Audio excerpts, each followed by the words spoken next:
প্রিয় শিক্ষার্থীবৃন্দ, আজকে আমরা লেকচার 1 পার্টস অফ স্পিচ আইডেন্টিফিকেশনের কোশ্চেন সলভ করার জন্য এই ক্লাসটির আয়োজন করেছি। সো তোমরা যেখান থেকে যুক্ত হচ্ছ সবাইকে স্বাগতম আজকের এই ক্লাসটিতে। সো আমরা যে কাজটি করব সেটা হচ্ছে লেকচার 1 এর ভিতরে আমার যে লেকচার শিট দেওয়া হয়েছে সেইটার লেকচার 1 এর ভিতরে যে টপিকটা আলোচনা করা হয়েছে সেটা হলো পার্টস অফ স্পিচ আইডেন্টিফিকেশন।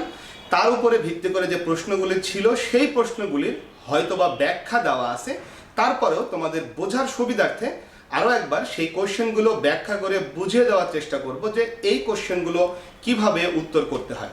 সেক্ষেত্রে তোমাদেরকে আমি আবারও বলি যে লেকচার শিটের কোশ্চেনগুলি তোমাকে অবশ্যই খুব ভালোভাবে পড়তে হবে। এর মানে এটা না যে এখান থেকে সরাসরি কোশ্চেন আসবে, বরং এর অর্থ হলো এইটা যে এরকমের কোশ্চেন তুমি যদি নিয়মিত সলভ করো তাহলে ভর্তি পরীক্ষায় যেমনই প্রশ্ন আসুক না কেন আমার দৃঢ় বিশ্বাস তোমরা অবশ্যই সেখানে সফল হবে। সো সেই ক্ষেত্রে আমরা আজকে পার্টস অফ স্পিচ আইডেন্টিফাই করা শিখব। সেই ক্ষেত্রে তোমাকে অল্প একটু জানিয়ে রাখতে চাই যে পার্টস অফ স্পিচ আইডেন্টিফিকেশনের যে প্রশ্নগুলো এগুলো কিন্তু দুই রকমের হয়ে থাকে। তোমরা জানো, একটি হচ্ছে সেন্টেন্স দিয়ে আইডেন্টিফাই করতে বলা হয়, যেটাকে আমি নাম দিয়েছিলাম সেন্টেন্স বেসড আইডেন্টিফিকেশন, এবং আরেকটা হলো জাস্ট ওয়ার্ড দেওয়া থাকে এবং সেখান থেকে বের করতে হয় ওই ওয়ার্ডটি কোন পার্টস অফ স্পিচ। সো সেই ক্ষেত্রে সেন্টেন্সে দেওয়া অবস্থায় কিভাবে পার্টস অফ স্পিচ আইডেন্টিফাই করি সেই সম্পর্কে আমরা ক্লাস নিয়েছি, এবং ওয়ার্ড দেওয়া থাকলে জাস্ট একটা ওয়ার্ড দেখে কিভাবে চিনি সেটাও কিন্তু আমরা আসলে আমাদের লেকচার ক্লাসগুলোতে দেখেছি। যারা এখনও এই ক্লাসগুলো দেখো নাই তারা অ্যাপের ভিতরে দেওয়া লেকচার 1 এর উপরে 4টি ক্লাস অনুগ্রহ করে 4টি ক্লাসে দেখে নেবে। তারপরে আমাদের এই ক্লাসটি দেখলে তোমাদের জন্য খুবই সহজ হবে টপিকগুলি বোঝা।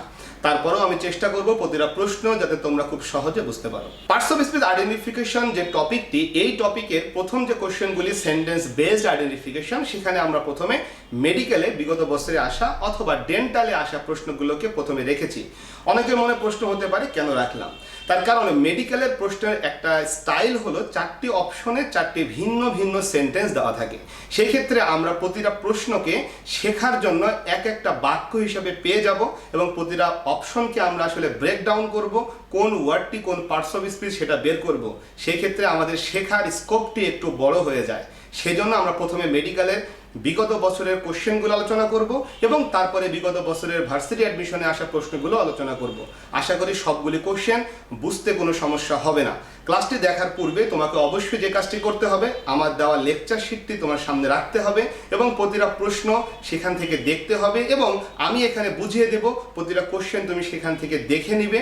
আমার দৃঢ় বিশ্বাস কোনো কোশ্চেন বুঝতে কোনো সমস্যা থাকবে না। একটু বলে রাখি ভাই, এই ক্ষেত্রে তোমাদের যে কাজটি করতে হবে, আমাদের লেকচার শিটে কিন্তু প্রতিটা কোশ্চেন ব্যাখ্যা সহকারে দেওয়া আছে এবং সেই ব্যাখ্যাগুলো হয়তো বা বইয়ের মতো করে লেখা, সেই জন্য বোঝা তোমাদের জন্য কিছুটা কঠিন হতে পারে। আর সেই কারণেই কিন্তু আমাদের এই সলভ ক্লাস, যেখানে প্রতিটা কোশ্চেন আমি আমার মতো করে তোমাকে বুঝিয়ে দেব এবং তুমি সেখান থেকে দেখতে পারবে আসলে উত্তরগুলো আমরা কিভাবে বের করি। সো আমরা আজকে ক্লাসে ঢুকে পড়তে চাই।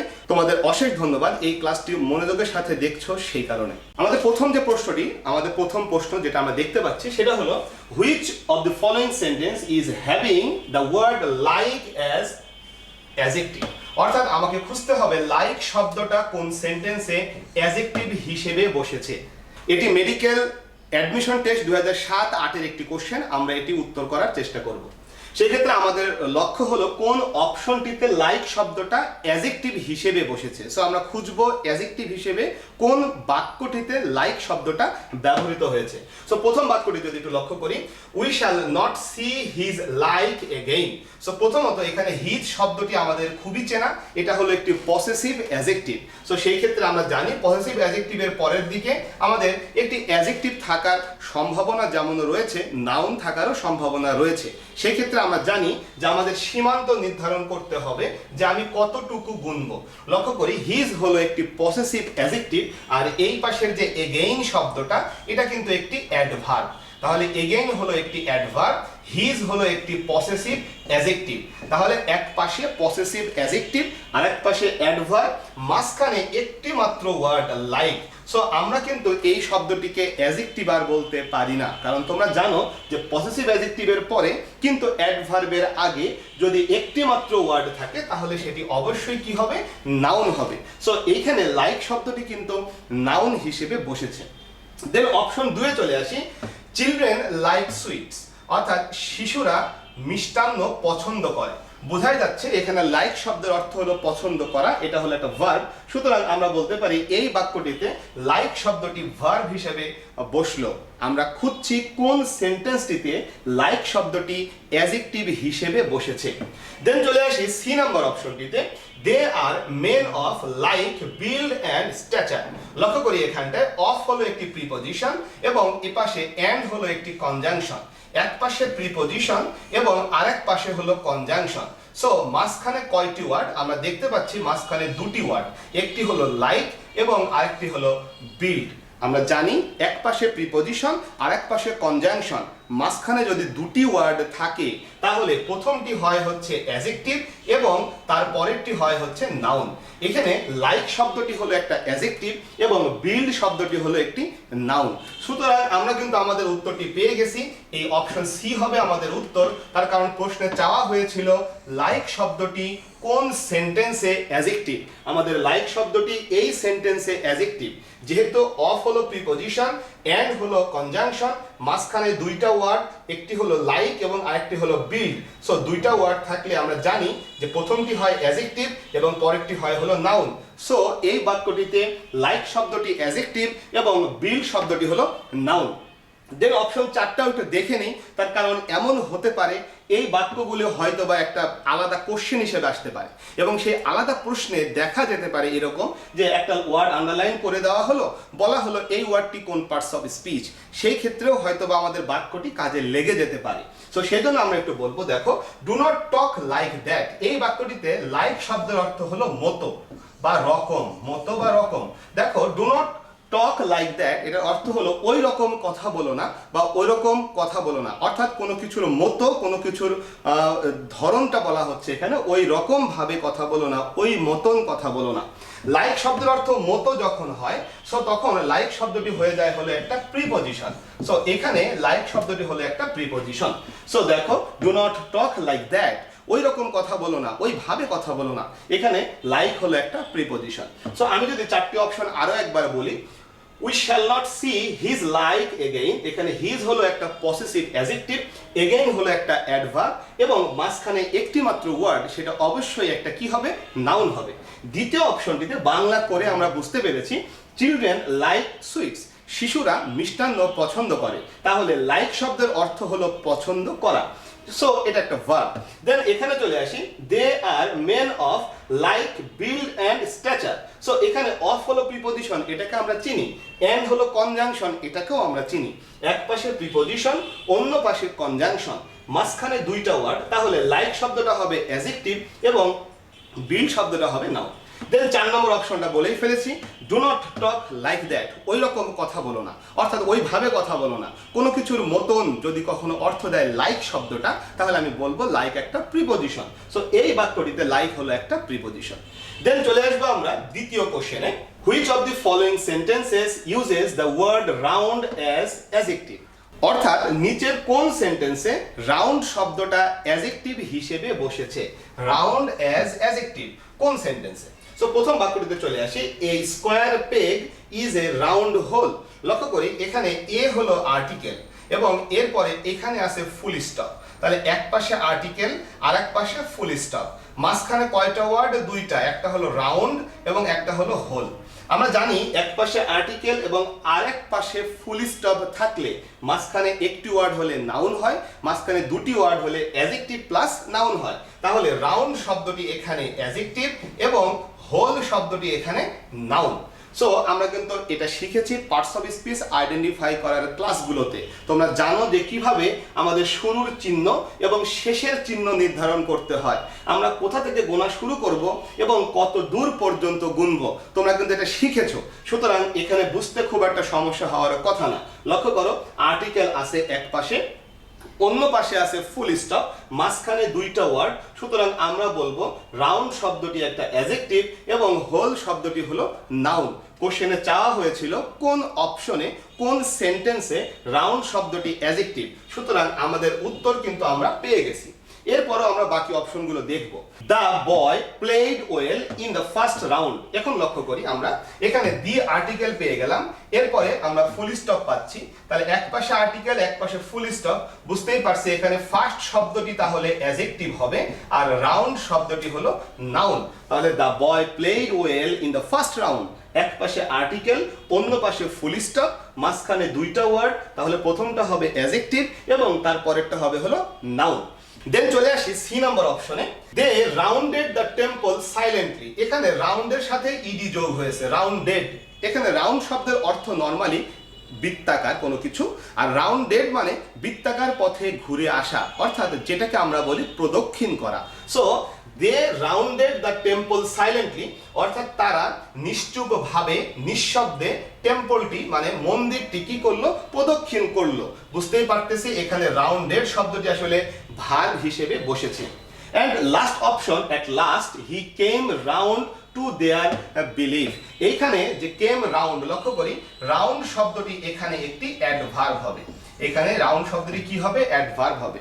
বলতে পারি যে কেন হলো, আমি যদি নরমালি বলি রাউন্ড শব্দটি নরমালি একটি প্রিপজিশন এবং প্রিপজিশনের পরে এখানে কোনো নাউন বা নাউন ফ্রেজ নেই। আমরা জানি যে প্রিপজিশনের পরে যদি কখনো নাউন বা নাউন ফ্রেজ না থাকে তাহলে ওই প্রিপজিশনটাকে আমরা অ্যাডভার্ব বলে ঘোষণা করব। সো এই ক্ষেত্রে রাউন্ড শব্দটি এখানে অ্যাডভার্ব হিসেবে বসলো। সো এই হচ্ছে আমাদের চারটি অপশন। আমাদের কোশ্চেনে চাওয়া হয়েছিল কোন সেন্টেন্সে রাউন্ড হলো একটা অ্যাডজেক্টিভ। আমরা অপশন একে দেখেছি রাউন্ড শব্দটি অ্যাডজেক্টিভ, তার কারণ এক পাশে আর্টিকেল, অন্য পাশে ফুল স্টপ, মাঝখানে দুটি ওয়ার্ড ছিল। সো রাউন্ড শব্দটি হলো অ্যাডজেক্টিভ, হোল শব্দটি হলো নাউন। দ্বিতীয় অপশনে দেখেছি এক পাশে আর্টিকেল, এক পাশে ফুল স্টপ, এখানেও মাঝখানে দুটি ওয়ার্ড, তবে এখানে ফার্স্ট শব্দটি হলো অ্যাডজেক্টিভ আর রাউন্ড শব্দটি হলো নাউন, কারণ প্রথমটা হয় অ্যাডজেক্টিভ আর পরেরটি হয় হচ্ছে নাউন। সি নম্বর অপশনে দেখেছিলাম যে রাউন্ড মানে এখানে প্রদক্ষিণ করা, এখানে ঘোরা অর্থাৎ চারদিক দিয়ে ঘুরে আসা, এটাকে আমরা ভার্ব হিসেবে ঘোষণা করেছি। এন্ড ডি নম্বর অপশনে এখানে রাউন্ড শব্দটি যেহেতু অরিজিনালি রাউন্ড শব্দটি একটা প্রিপজিশন, কিন্তু এখানে প্রিপজিশনের পরে টু দেখা যাচ্ছে, কোনো নাউন বা নাউন ফ্রেজ নেই। সো আমরা এই জন্য ঘোষণা করেছি যে রাউন্ড শব্দটি এখানে একটি অ্যাডভার্ব। দেন চলে আসি আমরা 3 নম্বর কোশ্চেনে। Which of the following sentences uses the word round as adverb. আমার মনে হয় অপশন 4টা দেখে আমরা বুঝে ফেলেছি কোশ্চেন কিন্তু সেম, অপশন কিন্তু সেম, জাস্ট পার্থক্য হলো এখানে চাওয়া হয়েছিল কোন সেন্টেন্সে রাউন্ড হলো অ্যাডজেক্টিভ, এখানে চাওয়া হলো কোন সেন্টেন্সে রাউন্ড হলো অ্যাডভার্ব। সো আমরা কিন্তু ডি নম্বর অপশনে দেখেছি রাউন্ড শব্দটি এখানে অ্যাডভার্ব, তার কারণ এখানে প্রিপজিশনের পরে কোনো নাউন অথবা নাউন ফ্রেজ নেই। সুতরাং আমরা 3 নম্বর কোশ্চেনের উত্তর আর ব্যাখ্যা দিচ্ছি না। দেন চলে আসবো 4 নম্বর কোশ্চেনে। দেখি which of the following sentences uses right word as adjective, অর্থাৎ নিচের বাক্যগুলির কোনটিতে রাইট শব্দটা অ্যাডজেক্টিভ হিসেবে বসেছে। অর্থাৎ নিচে আমরা 4টি বাক্য দেখতে পাচ্ছি, এই 4টি বাক্যের কোন বাক্যটিতে রাইট শব্দটা কি হিসেবে বসেছে, অ্যাডজেক্টিভ হিসেবে বসেছে। সো আমরা দেখতে চাই সার্ভ হিম রাইট, সার্ভ হিম রাইট। এই বাক্যটি একটি ইম্পারেটিভ সেন্টেন্স। সার্ভ মানে তাকে সেবা দাও, সার্ভ মানে তার কোনো কাজ করে দাও এরকমের, এবং সাথে বলা হচ্ছে রাইট, অর্থাৎ তাকে সঠিকভাবে সেবা দাও, তাকে সঠিকভাবে আপ্যায়ন করো, এমন কিছু একটা অর্থ দিচ্ছে। সো আমরা বলবো এইখানে রাইট শব্দটি কিন্তু আসলে অ্যাডভার্ব। কেন? কিভাবে তুমি তাকে সেবা দিবে, কিভাবে তুমি তাকে আপ্যায়ন করবে, কিভাবে। ভার্বকে যদি আমরা কিভাবে দিয়ে প্রশ্ন করি উত্তরটি হয় হলো একটা অ্যাডভার্ব। সুতরাং আমরা বলবো যে সার্ভ শব্দটিকে এখানে মডিফাই করলো রাইট শব্দটা, সো রাইট শব্দটি হলো একটি অ্যাডভার্ব। দেন অপশন 2 আসি, দেখি he is the right man for the job. খুব সহজ বাক্য। দি হলো একটি আর্টিকেল এবং ওই পাশে ফর হলো একটি প্রিপজিশন। তাহলে এক পাশে আর্টিকেল আর অন্য পাশে প্রিপজিশন, মাঝখানে দুটি ওয়ার্ড, তাহলে প্রথম ওয়ার্ডটি হবে একটা অ্যাডজেক্টিভ এবং তার পরের ওয়ার্ডটি হবে একটা নাউন। সুতরাং আমরা বলবো এই অপশনটিতে রাইট শব্দটি হলো অ্যাডজেক্টিভ এবং ম্যান শব্দটি হলো নাউন। আমাদের কোশ্চেনে চাওয়া হয়েছিল কোন সেন্টেন্সে রাইট শব্দটি অ্যাডজেক্টিভ, আমাদের উত্তর কিন্তু এইটা। দেন সি নম্বর অপশনে চলে আসি। It is such a fault, এটা এমন একটা ত্রুটি দ্যাট উইল রাইট ইটসেলফ। লক্ষ্য করি শ্যাল উইল, এরকম হতে পারে ক্যান, কুড, মে, মাইট। আমরা বলি এরা হলো মোডাল অক্সিলারি ভার্ব। এরা কি ভার্ব? Modal auxiliary verb. এবং মোডাল অক্সিলারির পরে সব সময় কি থাকে? মেইন ভার্ব বা প্রিন্সিপাল ভার্ব থাকে। তাহলে এখানে রাইট শব্দটি হলো একটি মেইন ভার্ব অথবা প্রিন্সিপাল ভার্ব। বাক্যটির অর্থ হলো it is such a fault, এটা এমন একটা ত্রুটি দ্যাট উইল রাইট ইটসেলফ, যেটা নিজে নিজেই কি হবে? সঠিক হয়ে যাবে, ঠিক হয়ে যাবে। ডি নম্বর অপশন দেখি, it is a matter of right, very easy. Of হলো প্রিপজিশন এবং এখানে ফুল স্টপ। তাহলে প্রিপজিশন আর ফুল স্টপের মাঝখানে একটি মাত্র ওয়ার্ড, সেটা অবশ্যই অবশ্যই কি হবে? একটা নাউন হবে। সো আমরা বলে ফেললাম এখানে রাইট শব্দটি হলো একটা নাউন।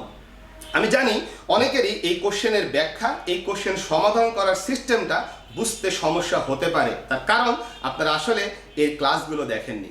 এই যে ক্লাসটা, পার্টস অফ স্পিচ আইডেন্টিফাই করার ক্লাসটাকে আমরা দুটো ভাগে ভাগ করেছি। একটি হলো এভাবে সেন্টেন্স দেওয়া থাকলে কিভাবে আইডেন্টিফাই করি, আরেকটা হচ্ছে জাস্ট ওয়ার্ড দেওয়া থাকলে কিভাবে বের করি। আমরা সেই ক্লাসগুলো না দেখলে আসলে আজকের ক্লাসগুলো বুঝতে বেশ কিছু সমস্যা হতে পারে। আমি আবারও বলছি, অনুগ্রহ করে সেই ক্লাসগুলো দেখে আসেন এবং তারপরে দেখা শুরু করেন। দেখেন আমরা গোনা শুরু করেছি যে এখানে আর্টিকেল, এপাশে ফুল স্টপ। তাহলে আমরা অ্যাডজেক্টিভ বা নাউন গোনার সময় কোথা থেকে গোনা শুরু করব সেটা একটা বিষয়, কত দূর গুনবো এটা আরেকটা বিষয়। সো কোথা থেকে গুনবো, কত দূর গুনবো, মাঝখানে কয়টা ওয়ার্ড, এই সিস্টেমটা কিন্তু আসলে ক্লাস না দেখলে বোঝা কঠিন হয়ে যাবে। সো যারা এখনো বুঝতে পারছেন না, অনুগ্রহ করে দেখে আসেন, তারপরে এই ক্লাসটা আবারও কন্টিনিউ করেন, তাহলে বিষয়টি বোঝা অনেক অনেক অনেক সহজ হয়ে যাবে। বিকজ আমরা কিন্তু বাংলার উপরে খুব একটা নির্ভর করছি না, বরং আমরা খালি দেখছি কতগুলি ওয়ার্ড আছে। একটি ওয়ার্ড হলে কখনো বলছি নাউন, দুইটা ওয়ার্ড হলে কখনো বলছি অ্যাডজেক্টিভ প্লাস নাউন, এইভাবে। সো সেই ক্ষেত্রে অবশ্যই রুলটা ভালো করে বুঝতে হবে। আমার ক্লাসগুলো ডিভাইড করা হয়েছে বেশ কয়েকটা ভাগে, তার ভিতরে একটি ভাগ হলো আমাদের রুল শেখা, সেটা আমরা শেষ করেছি। দ্বিতীয় ভাগ হলো কোশ্চেন সলভ করা, শীটের কোশ্চেন সলভ করব। এরপরে হচ্ছে যতগুলি কোচিং সেন্টার আছে সকল কোচিং সেন্টারের কোশ্চেন আমরা সলভ করে এইভাবে সমাধান করে ফেলবো। আশা করি এরপরে কারোর কোনো কোশ্চেনে সমস্যা থাকবে না। আমরা চলে যাচ্ছি এর পরের কোশ্চেন। এবার 5 নম্বর কোশ্চেনে যদি আমরা দেখি, the word still is used as an adjective in which of the following sentences. তার মানে নিচের বাক্যগুলির ভিতরে কোন বাক্যটিতে স্টিল শব্দটি, স্টিল ওয়ার্ডটি অ্যান অ্যাডজেক্টিভ মানে একটি অ্যাডজেক্টিভ, অ্যাজ মানে হিসেবে, একটি অ্যাডজেক্টিভ হিসেবে ব্যবহৃত হয়েছে, আমরা সেটা খুঁজব। প্রথম অপশনটি দেখি, he heard a thrill cry in the still of night. বাক্যটি দেখে হয়তোবা আমাদের কাছে ভয় লাগতে পারে, বাংলা করার চেষ্টা করতে পারি, কিন্তু ভাই দেখেন আমাদের বাংলা করার কোনো প্রয়োজন হবে না। তার কারণ আমি যদি এইখানে দেখি ইন আছে, এইখানে হলো দি আছে। আমরা জানি আমরা গোনা শুরু করব কোথা থেকে, আমি কি প্রিপজিশন থেকে গুনবো নাকি আমি আর্টিকেল থেকে গুনবো? ভেরি ইজি, যেটাকে পরে পেয়েছি। সুতরাং আমরা আর্টিকেল থেকে গোনা শুরু করলাম, কত দূর পর্যন্ত গুনবো। এখানে লাস্টে এসে ফুল স্টপও পেয়েছি, এখানে আবার প্রিপজিশনও পেয়েছি। কত দূর গুনবো? আমরা গুনবো হচ্ছে অফ মানে প্রিপজিশন পর্যন্ত। তাহলে এক পাশে আর্টিকেল, এক পাশে প্রিপজিশন, মাঝখানে একটি মাত্র ওয়ার্ড, তার মানে এই স্টিল ওয়ার্ডটি এখানে অবশ্যই একটি নাউন। দেন 2 নম্বর অপশনে চলে আসি, মাদার্স স্টিল দেয়ার বেবিজ। মায়েরা তাদের সন্তানদের কি করে? স্টিল করে। বোঝাই যাচ্ছে এটা হলো ভার্ব, অর্থাৎ এখানে স্টিল শব্দের অর্থ হলো শান্ত করা। মায়েরা সাবজেক্ট, স্টিল দেয়ার বেবিজ তাদের বেবিদেরকে স্টিল করে মানে শান্ত করে, উইথ এ লুলিং সং অর্থাৎ ঘুম পাড়ানি গান গেয়ে। লুলিং সং হচ্ছে ঘুম পাড়ানি গান।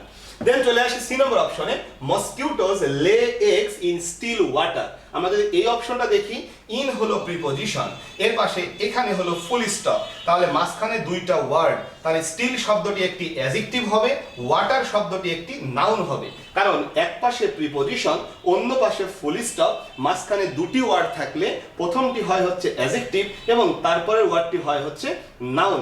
আমরা কিন্তু উত্তর পেয়ে গিয়েছি যে স্টিল শব্দটি কোন সেন্টেন্সে কি হয়েছে? অ্যাডজেক্টিভ হয়েছে। সো আমাদের উত্তর হলো সি নাম্বারটা। দেন ডি নম্বর দেখি, ডি নম্বর অপশনটা বুঝতে একটু সমস্যা হতে পারে। কেন সমস্যা হতে পারে? তার কারণ অনেকের কাছে মনে হবে যে এখানে স্টিল শব্দটি হলো একটি অ্যাডজেক্টিভ। কেন?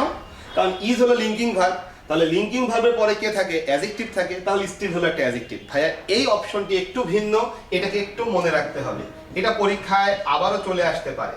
এখানে স্টিল শব্দটি অ্যাডভার্ব নট অ্যাডজেক্টিভ। কেন দেখি, হি ইজ ইন আইডলনেস, সে এখনো অলসতার ভিতরে আছে। হি ইজ সে আছে বা হয়, ইন আইডলনেস মানে অলসতার ভিতরে আছে, স্টিল মানে এখনো, সে এখনো অলসতার ভিতরে আছে। তার মানে এই যে ইন আইডলনেস, সে আছে কিসের ভিতরে, অলসতার ভিতরে, এখনো আছে।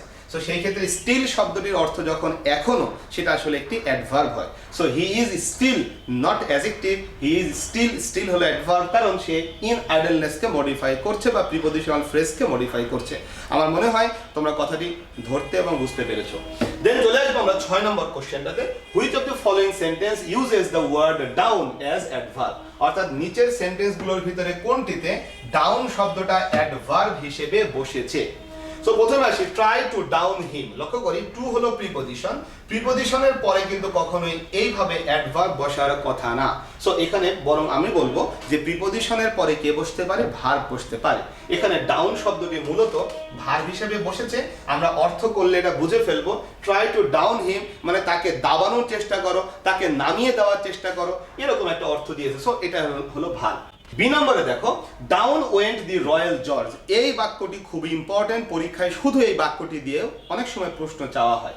ডাউন ওয়েন্ট দি রয়্যাল জর্জ, এই বাক্যটি আসলে ছিল এরকম, দি রয়্যাল জর্জ ওয়েন্ট ডাউন, অর্থাৎ রয়্যাল জর্জ হচ্ছে একটি জাহাজের নাম, অর্থাৎ রয়্যাল জর্জ জাহাজটা ডুবে গেল, এই হচ্ছে এই বাক্যটির বাংলা। কিন্তু যখন এভাবে উল্টে দিয়েছি, অর্থাৎ ডাউন ওয়েন্ট দি রয়্যাল জর্জ বলেছি, তখন অর্থটা হলো যে রয়্যাল জর্জ জাহাজখানা ডুবেই গেল।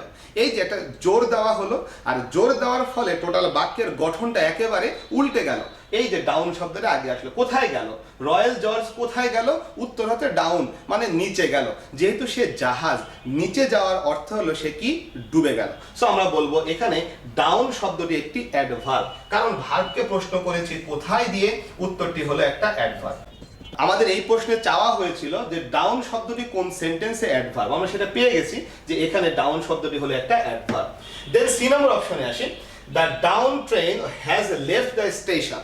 এখানে দি হলো আর্টিকেল এবং এখানে হ্যাজ হলো ভার্ব, তাহলে এক পাশে আর্টিকেল আর এক পাশে ভার্ব, মাঝখানে দুইটা ওয়ার্ড। বুঝতেই পারছি যে এই ডাউন শব্দটি এখানে হলো অ্যাডজেক্টিভ আর ট্রেন শব্দটি এখানে হলো নাউন। তার কারণ আমরা জানি এক পাশে আর্টিকেল আর এক পাশে ভার্ব, মাঝখানে যদি দুইটা ওয়ার্ড থাকে তাহলে প্রথমটা হবে হলো অ্যাডজেক্টিভ এবং তারপরেরটা হবে হচ্ছে নাউন। এই বাক্যটির অর্থ হলো নিম্নগামী ট্রেন। আমরা জানি যে ট্রেন যখন উত্তর মুখে যায় তখন সেটা হয় আপ ট্রেন, আর যখন সেটা দক্ষিণমুখী হয় তখন সেটা হয় হচ্ছে ডাউন ট্রেন। সো এক্ষেত্রে ডাউন ট্রেন মানে হচ্ছে দক্ষিণমুখী ট্রেন। সো আমার মনে হয় বুঝতেই পারছি এখানে ট্রেনকে মডিফাই করেছে। দেন ডি নম্বর দেখি, she came down the hill. এখানে ডাউন শব্দের পরে দি হিল অর্থাৎ একটি নাউন ফ্রেজ আছে। আমরা জানি আপ ডাউন এগুলো আসলে প্রিপোজিশন, আর প্রিপোজিশনের পরে যদি নাউন ফ্রেজ থাকে শুধুমাত্র তখনই আমরা প্রিপোজিশনকে প্রিপোজিশন বলে ঘোষণা করতে পারি। সেই জন্য আমরা বলবো যে ডাউন শব্দটি এই বাক্যে হলো একটা প্রিপোজিশন। আশা করি বুঝতেই পারছি। চারটা অপশনে আমার কাছে চাওয়া হয়েছিল কোন সেন্টেন্সে ডাউন শব্দটি অ্যাডভার্ব হিসেবে বসেছে, আমরা উত্তর পেয়ে গিয়েছি, সেটা হলো বি নাম্বার। বাকি অপশনগুলোকেও বিশ্লেষণ করেছি বোঝার সুবিধার্থে, তার কারণ যে কোনো সেন্টেন্স পরীক্ষায় কোশ্চেন আকারে চলে আসতেই পারে। দেন চলে আসবো 7 নম্বর কোশ্চেনে, which of the following sentence uses what as an interrogative adjective, অর্থাৎ নিচের বাক্যগুলির ভিতরে কোনটিতে হোয়াট শব্দটি ইন্টারোগেটিভ অ্যাডজেক্টিভ হয়েছে। সো আমরা জানি কিভাবে এটা বের করতে হয়। সর্বপ্রথম সেটা হলো অ্যাডজেক্টিভ, সেটা দেখতে হবে, তারপরে সে হলো ইন্টারোগেটিভ, সেটাও দেখতে হবে। সো আমরা যদি অপশন 4টার ভিতরে দেখি, অপশন 1-এ কিন্তু সেটা হোয়াট শব্দটি কিন্তু কোনো প্রশ্নবোধক বাক্যে বসেনি, সো এটা বাদ। দ্বিতীয় অপশনেও দেখি, এখানে কোনো প্রশ্নবোধক বাক্যে বসেনি, তাই এটাও বাদ। প্রথম বাক্যটিতে হোয়াট, এটা হলো একটা ইন্টারজেকশন, এখানে ইন্টারজেকশন হিসেবে বসেছে অ্যালাস আই অ্যাম আনডান, ওই টাইপের একটা জিনিস। আর এখানে যদি দেখি give me what you can, এটা একটি কমপ্লেক্স সেন্টেন্স, গিভ মি আমাকে দাও তুমি যা পারো। এই ক্ষেত্রে হোয়াট হলো একটা লিঙ্কার, অর্থাৎ এখানে হোয়াট হলো একটি সাবঅর্ডিনেটিং কনজাংশন, বলা হয়েছে ইন্টারোগেটিভ অ্যাডজেক্টিভ। তার মানে বাক্যটি অবশ্যই ইন্টারোগেটিভ হতে হবে, বাক্যটি অবশ্যই ইন্টারোগেটিভ হতে হবে। সো আমি যদি ইন্টারোগেটিভ লক্ষ্য করি, এই যে দুটি বাক্য ইন্টারোগেটিভ, কিন্তু এইখানে লক্ষ্য করি হোয়াটের পরে কোনো নাউন নেই। আমরা জানি অ্যাডজেক্টিভ বসে নাউনের পূর্বে, সো আমরা এখানে শুধু হোয়াট পাচ্ছি, তাই এটা হলো একটা ইন্টারোগেটিভ প্রোনাউন। এটা হলো একটা ইন্টারোগেটিভ প্রোনাউন। আর এখানে হোয়াটের পরে একটা নাউন পাচ্ছি, হোয়াট বুক, তাহলে এই হোয়াটটাই হলো একটা ইন্টারোগেটিভ অ্যাডজেক্টিভ। আমরা জানি যে আমাদের যে রিলেটিভ প্রোনাউনগুলো আছে বা ইন্টারোগেটিভ প্রোনাউনগুলো আছে বা রিলেটিভ অ্যাডজেক্টিভগুলো আছে বা ইন্টারোগেটিভ অ্যাডজেক্টিভগুলো আছে, এইগুলোর ক্ষেত্রে জিনিসগুলো সেম হয়, শুধু নাউন থাকলে ওটাকে আমরা অ্যাডজেক্টিভ বলি, না থাকলে ওটাকে প্রোনাউন বলি। এখানে হোয়াট একটা ইন্টারোগেটিভ প্রোনাউন, যেহেতু এর পরে নাউন নাই। এখানে হোয়াট হলো একটা ইন্টারোগেটিভ অ্যাডজেক্টিভ, যেহেতু এর পরে একটা নাউন আছে। আমার মনে হয় কোশ্চেনগুলো বুঝতে কারোর সমস্যা হওয়ার কথা নয়। আমরা চলে যাচ্ছি এর পরের কোশ্চেনগুলোতে। ওকে, তাহলে আমরা চলে আসি এর পরের কোশ্চেনগুলোতে। হি হ্যাজ ডান রং। আমরা যদি প্রথম কোশ্চেনটা দেখি, হি হ্যাজ ডান রং, তাহলে এখানে হি হ্যাজ ডান রং, এটার অর্থটা কি? আমাকে অর্থটা জানতে হবে। এখন প্রশ্ন হতে পারে যে অর্থটা কেন জানবো? এই কোশ্চেনের উত্তরে বিভিন্ন জায়গায় ভ্যারিয়েশন আছে, বিভিন্ন বইয়ে বিভিন্ন ভাবে উত্তর করেছে, তার অনেকগুলো কারণও আছে। যারা যে রুলগুলো বলেছে ভাই এই রুলগুলো ভুল না, কিন্তু সমস্যা হলো এই কোশ্চেনটার ব্যাখ্যার ভিতরে কোন রুলটা অ্যাপ্লাই হবে সেটা বোঝার ক্ষেত্রে গ্যাপ হয়ে গেছে। সো সেই ক্ষেত্রে আমি যেটা বলতে চাই, হি হ্যাজ ডান রং, এটার বাংলা হলো সে ভুল করেছে। সে ভুল করেছে। লক্ষ্য করি, হি হ্যাজ ডান বাংলা হলো সে করেছে, রং মানে ভুল, সে ভুল করেছে। এখন আমি যদি প্রশ্ন করি সে কি করেছে, উত্তর হলো ভুল করেছে। আমি কি দ্বারা প্রশ্ন করলাম? করেছে কে, এবং উত্তর পেলাম হচ্ছে ভুল। তাই আমি ঘোষণা করব কি বা কাকে দ্বারা প্রশ্ন করার ফলে ভাবকে প্রশ্ন করলে উত্তর যেটা হয় সেটা হলো অবজেক্ট। তাহলে যেহেতু রং শব্দটি এখানে অবজেক্টের জায়গায় বসেছে, আমি ঘোষণা করতে পারি এই রং শব্দটি এখানে একটি নাউন। সো এখানে আমি রংকে নাউন দিব। কোন কোন বই উত্তর করেছে রং হলো একটি অ্যাডভার্ব। প্রশ্ন হলো কেন তারা বলছে? তারা বলছে যে এখানে যে ভার্বটি আছে ডান বা ডু ভার্ব, এটা তো কোনো লিঙ্কিং ভার্ব না। আমরা জানি লিঙ্কিং ভার্ব ছাড়া যে কোনো ভার্বের পরে অন্য কোনো ভার্বের পরে অ্যাডভার্ব বসে। সেই মানে ব্যাখ্যাটা দিয়ে এরা বলতেছে যে এখানে রং শব্দটি তাহলে হলো অ্যাডভার্ব। কিন্তু ভুলে গেলে চলবে না, লিঙ্কিং ভার্ব হোক অথবা না হোক, অন্য কোনো ভার্ব হোক, যেটাই হোক না কেন, ভার্বের পরের জায়গাটায় কিন্তু অবজেক্টও বসে। সে কারণে আমাকে দেখতে হবে যে এখানে রং শব্দটি আসলে কাকে মডিফাই করছে। যেহেতু ডু লিঙ্কিং ভার্ব না, তার মানে সে অ্যাডজেক্টিভ হওয়ার কোনো সম্ভাবনা নেই। তবে সে কিন্তু নাউন হতে পারে, আবার সে কিন্তু কি হতে পারে, সে একটা অ্যাডভার্বও হতে পারে। সো এখন নাউন হবে না অ্যাডভার্ব হবে, এটা বুঝতে হলে আমাকে দেখতে হবে রং কাকে মডিফাই করছে। রং যদি আসলে ডানকে মডিফাই করে, মানে ডু ভার্বকে মডিফাই করে, তাহলে সেটা অ্যাডভার্ব হতো। আমরা যদি ভার্বকে প্রশ্ন করতাম কেন, কোথায়, কখন, কিভাবে দিয়ে, তাহলে উত্তরটা যদি রং হতো তাহলে আমি বলতাম যে হ্যাঁ রং একটা অ্যাডভার্ব। কিন্তু লক্ষ্য করে দেখি বাক্যটির বাংলা হলো সে ভুল করেছে। হি হ্যাজ ডান রং, সে ভুল করেছে। কি করেছে? ভুল করেছে। আর ভার্বকে যদি কি বা কাকে দ্বারা প্রশ্ন করি, উত্তরটা হয় হলো অবজেক্ট। তাহলে ভুল হলো এখানে অবজেক্ট, রং হলো এখানে অবজেক্ট, আর তাই সে হলো একটি নাউন। এই কোশ্চেনের উত্তর বিভিন্ন জায়গায় বিভিন্ন ভাবে লিখেছে, ভুল করেছে ভাই। তার কারণ এই বাংলাটি করলে আসলে বোঝা যায় এখানে রং শব্দটি একটি নাউন হবে। দেন পরের কোশ্চেনে চলে আসি, choose the correct parts of speech of the underlined word, please take what I have only let me go. অর্থাৎ এখানে অনলি শব্দটি কোন পার্টস অফ স্পিচ সেটি জানতে চাওয়া হয়েছে। তার সাথে এখানে তো দেখাই রাখি, সিমিলার কোশ্চেনে কিন্তু সেম বাক্যটা আছে, please take what I have only let me go, এখানেও অনলি আছে। একেবারে দুই বাক্য কিন্তু সেম। এবং লক্ষ্য করি একটু রাজশাহী ইউনিভার্সিটির বি ইউনিটের কোশ্চেন 6-7, একই কোশ্চেন রাজশাহী ইউনিভার্সিটির এফ ইউনিট 6-7। তার মানে কোশ্চেন কিন্তু সেমই আসলো, একটা হলো বি তে, একটা হলো এফ এ, এবং সাল কিন্তু সেম। কিন্তু অনেকের চোখেই ধরা পড়বে না, এখানে একটা ভ্যারিয়েশন হয়ে গেছে। এই জায়গাটায় অনলি শব্দের ঠিক আগে কোনো কমা নেই, এখানে অনলি শব্দের ঠিক আগে একটা কমা আছে। এই কমায় কিন্তু বিস্তর একটা পার্থক্য করে দিবে, বিশাল পার্থক্য করে দিবে উত্তরের ক্ষেত্রে। সো প্রথমে আমি বলবো যে প্রথম যে অনলিটি আছে, এই অনলিটি হলো একটা অ্যাডভার্ব। এই অনলিটি হলো একটা অ্যাডভার্ব, এবং অর্থ করে দেখি যে please take what I have, অনুগ্রহ করে দয়া করে নেন আমার যা আছে, অনলি লেট মি গো, শুধুমাত্র যেতে দেন আমাকে। তাহলে অনলি লেট মি গো, এই অনলি শব্দটি লেট মি গো এই টোটাল অংশটুকুকে কি করতেছে, মডিফাই করে ফেলছে। কিন্তু সমস্যা হলো দ্বিতীয় বাক্যে এসে এখানে একটা কমা দেওয়া আছে, অ্যাডভার্বের আগে কিন্তু কমা বসে না। তাহলে এই কমাটা কি করতেছে, এই কমাটা থেকে বলে দিল এখানে অনলি যে জিনিসটা আছে সে আসলে দুটি অংশকে যুক্ত করার কাজ করেছে। সো এই অনলিটি হবে হচ্ছে একটি কনজাংশন।